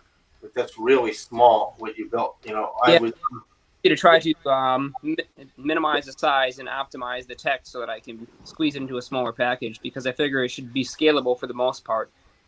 And if it's should be scalable, yeah. So it's easier to operate on a smaller scale. It's a lot cheaper. It's easier for others to replicate. And a lot of the stuff I'm doing it not just because I personally want the answers, the secrets to the universe myself, but I'd like to do it in a way where others can actually replicate what I've done using materials that are actually available. So this is one way to do it. Well, that particular configuration is a monopole levitation beam, and Boyd and his partner sent me a video of the device, and it would levitate plastic, non-metallic items as well as metallic items. Wow. And the item would vibrate like this, and then it would go flying off. Wow. Using that device correctly. It was just, and like I said, plastic spoons, wooden spoons, they vibrate so freaking fast, and then boom, they're gone.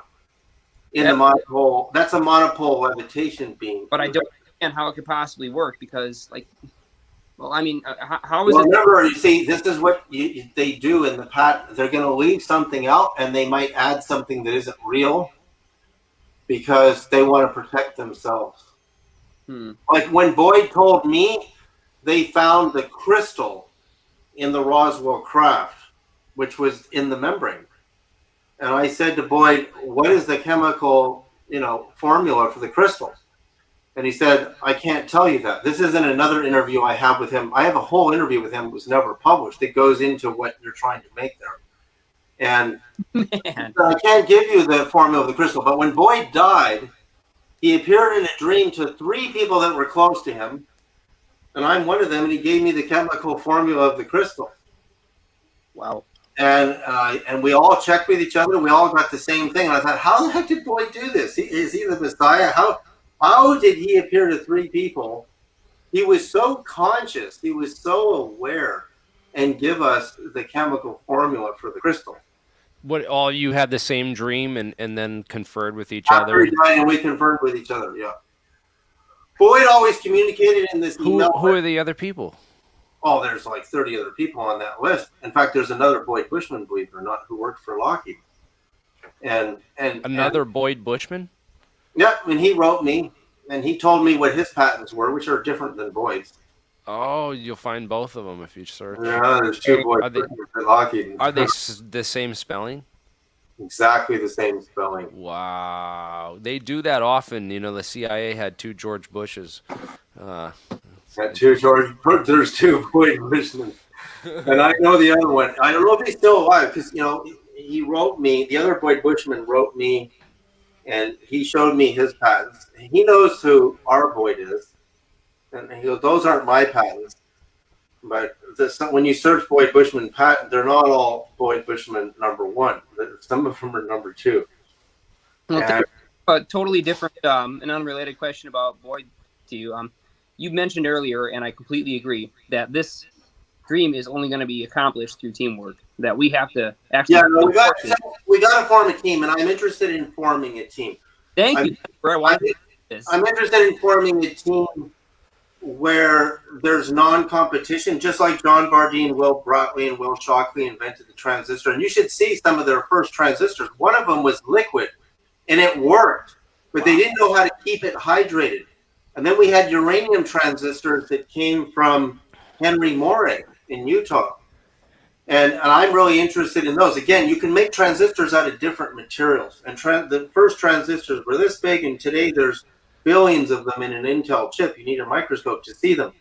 But I'm interested in transistors that are using radioactive slices as well, because I think most of so what we're really looking for is a combination of an emitter and trapping the field in the containment.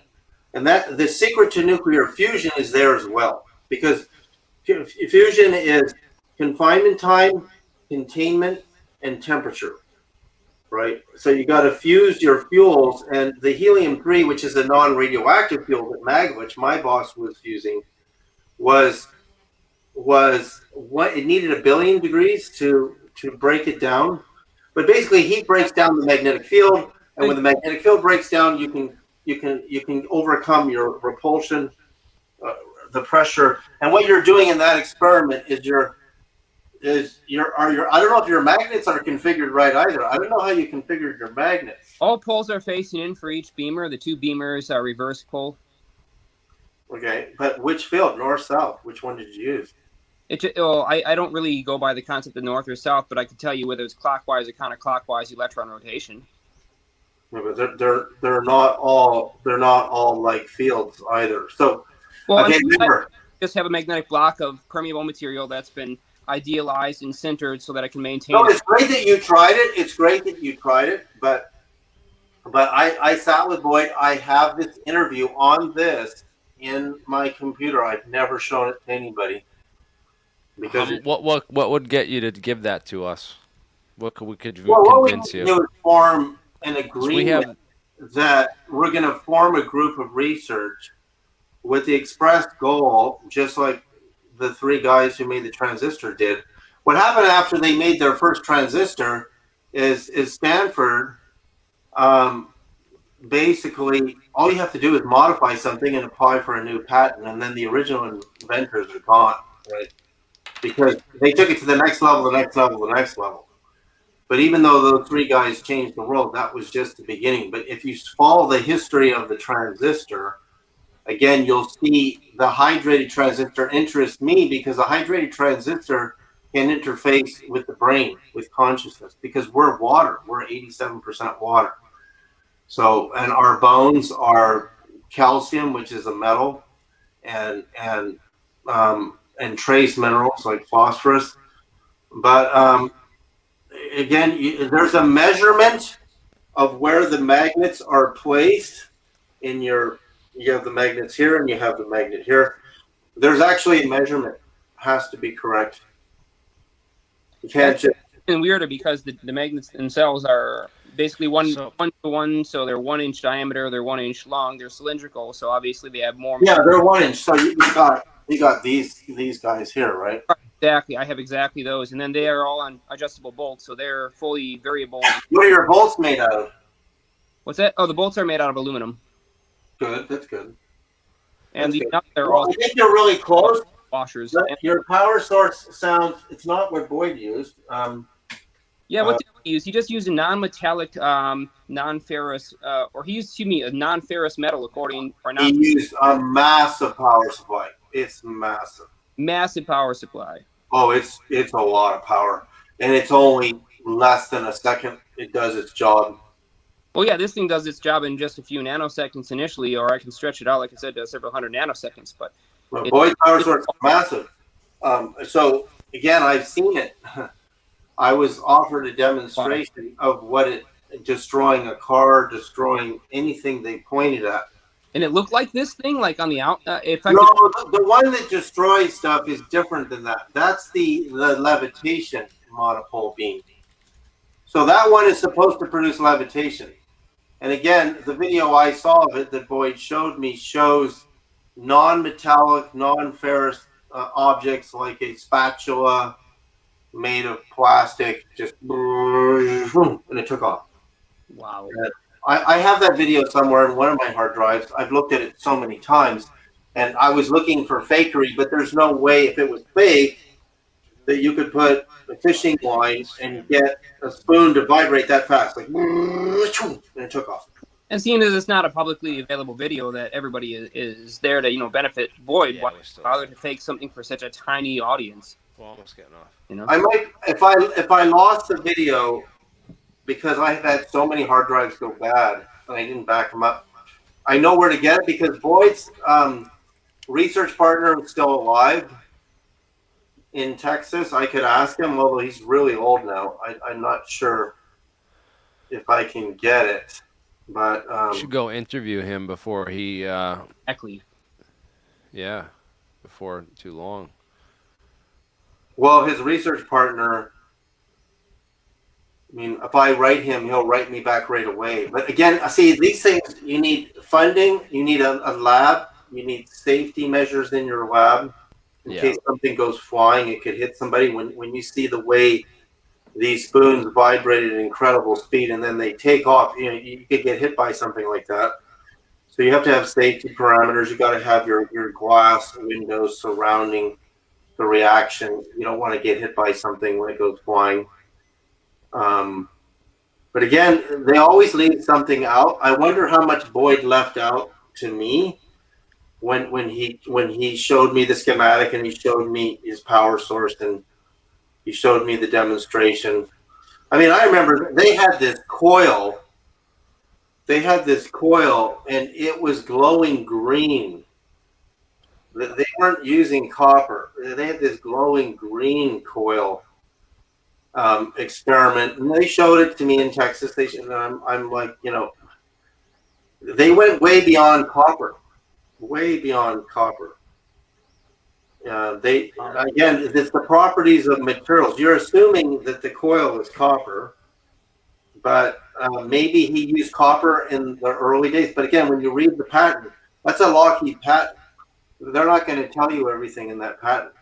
Well, yeah, he doesn't even bother to disclose at any point in the patent what the metal of this coil is made of, and he just shows the coil schematically as a representative kind of solenoid, and it doesn't really have any parameters about the coil itself. Aluminum. I think you can get aluminum ceramic coated wire.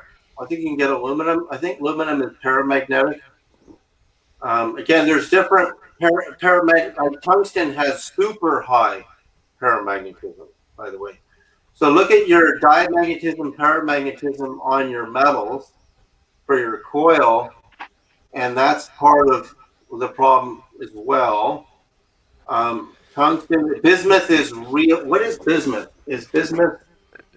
Sean, did you have a quick question? Because we're approaching Yeah, the 2-hour mark, and I want to kind of I want to cut the stream so it's not too long. People won't watch the whole thing, even though this is great. We're diving into real like meat and potatoes here, man. Group. We need to get a research group, and we need if you start divulging secrets, they need to stay within the group, right? And then we can go from there. I'm not as interested in that experiment as I am what Boyd has told me about the membrane in Roswell and the crystal at Roswell, which I could divulge to the group. But I'm more interested in the membrane as your emitter, because right there you have a coil emitter and you have magnets, neodymium magnets. I don't think there's any neodymium magnets involved in these craft at all.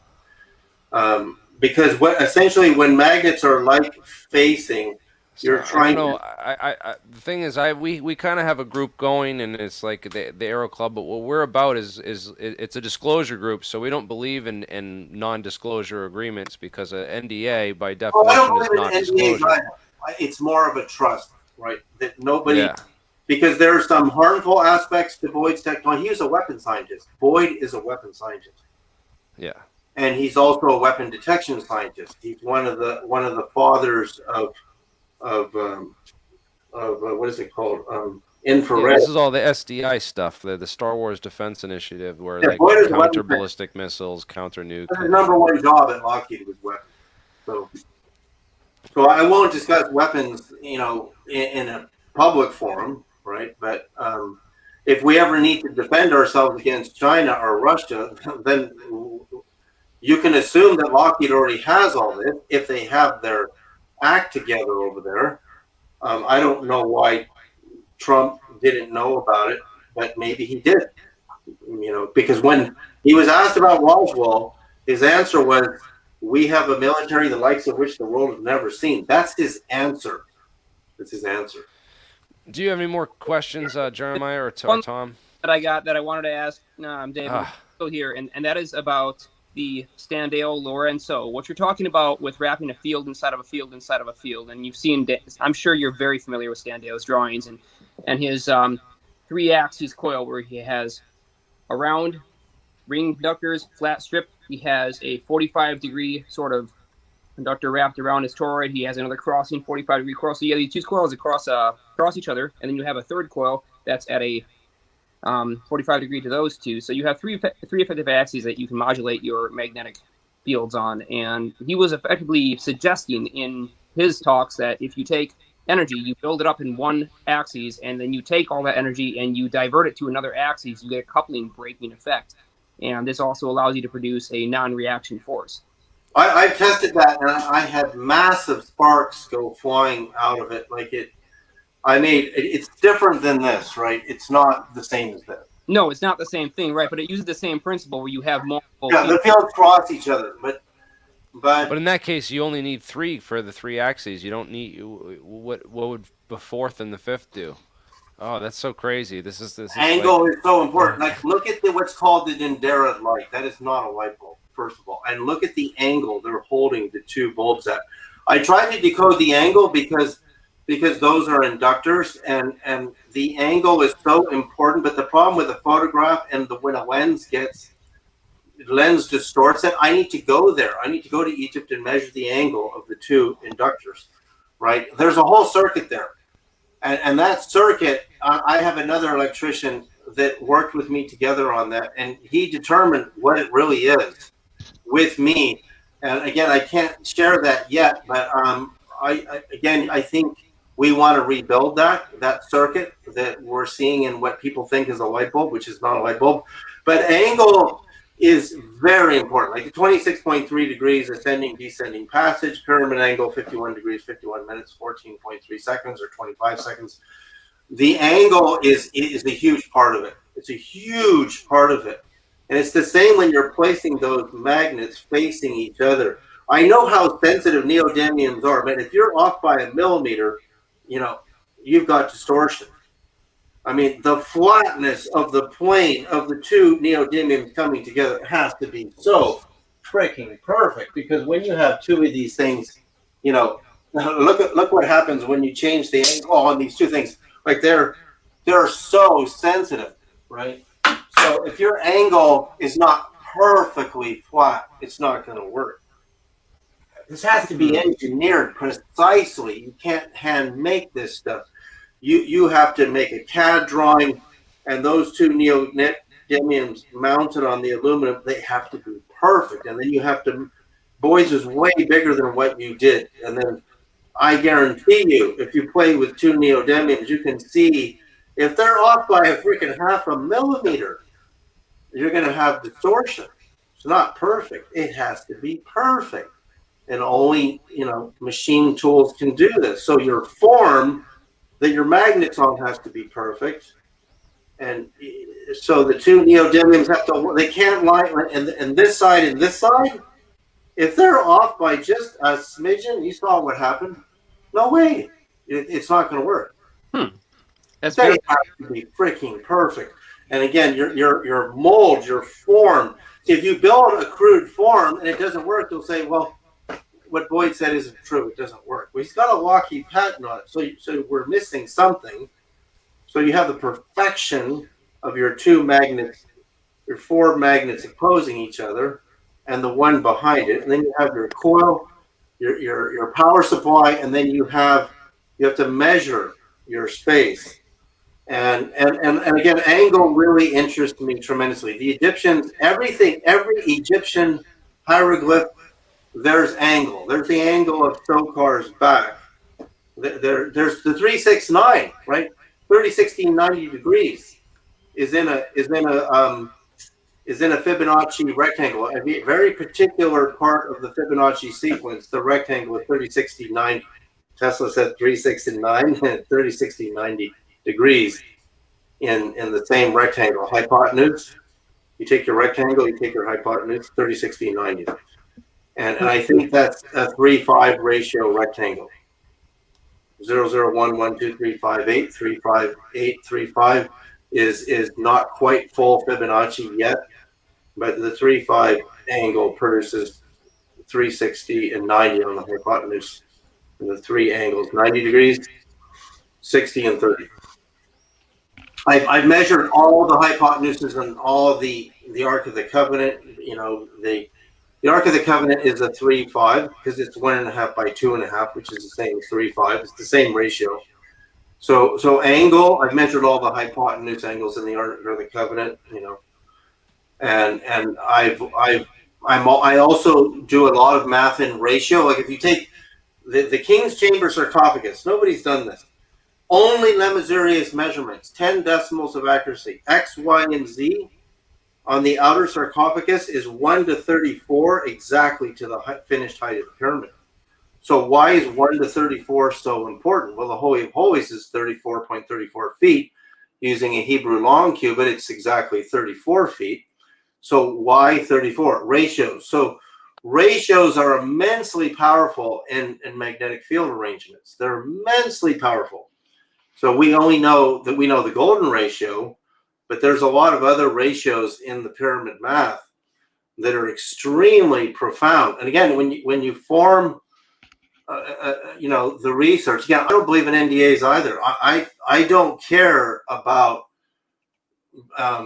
getting, you know, I believe in like a shared credit that if something is done together, just like. You're mainly on about harm reduction, though. You don't want to get the information out there, not because you're trying to, you know, get some kind of major benefit for yourself, but because you don't want people to go off and hurt themselves or others. Or I don't want to hurt themselves, but I don't want another country to steal it. Yeah, exactly. Don't want another country. China has stolen everything. Clinton gave them ICBM technology, and now we have to deal with that threat coming from them back to us, right? So again, when you form you want to build some experiments and do them right, you know, they have to be CAD, your angles have to be flawless on opposing field magnets. Again, that experiment doesn't interest me as much as the cavity, because we see the patents from, we mentioned at the beginning of the interview, the patents that came out all over the news by the guy with the microwave emitter inside the cavity. Well, there's no math in that. Your cavity diameter and shape, like look, a saucer is 2 lenses, which is the Vesica Pisces, right? So then you take your 2 circles that form the Vesica Pisces. Again, the Washington Monument's height, you make a Vesica Pisces. Now look at the Washington Monument from above. You'll see the Vesica Pisces in the lawn. It's telling you right there. The Washington Monument height as your circles intersecting, the Vesica Pisces is the exact height of the Great Pyramid. Exact. So there's a secret there. So there's a lens shape in there, and that's your saucer, right? So then your saucer has 2 wavelengths coming out of it. Take the measurement of the saucer. It's a Vesica Pisces. You got 2 circles. Your circle is a wavelength. Circular waves, spherical waves, holographic spherical waves are real. We only look at waves in 2 dimensions. You got to think of waves in 3 spatial dimensions, and then you have to look at angle.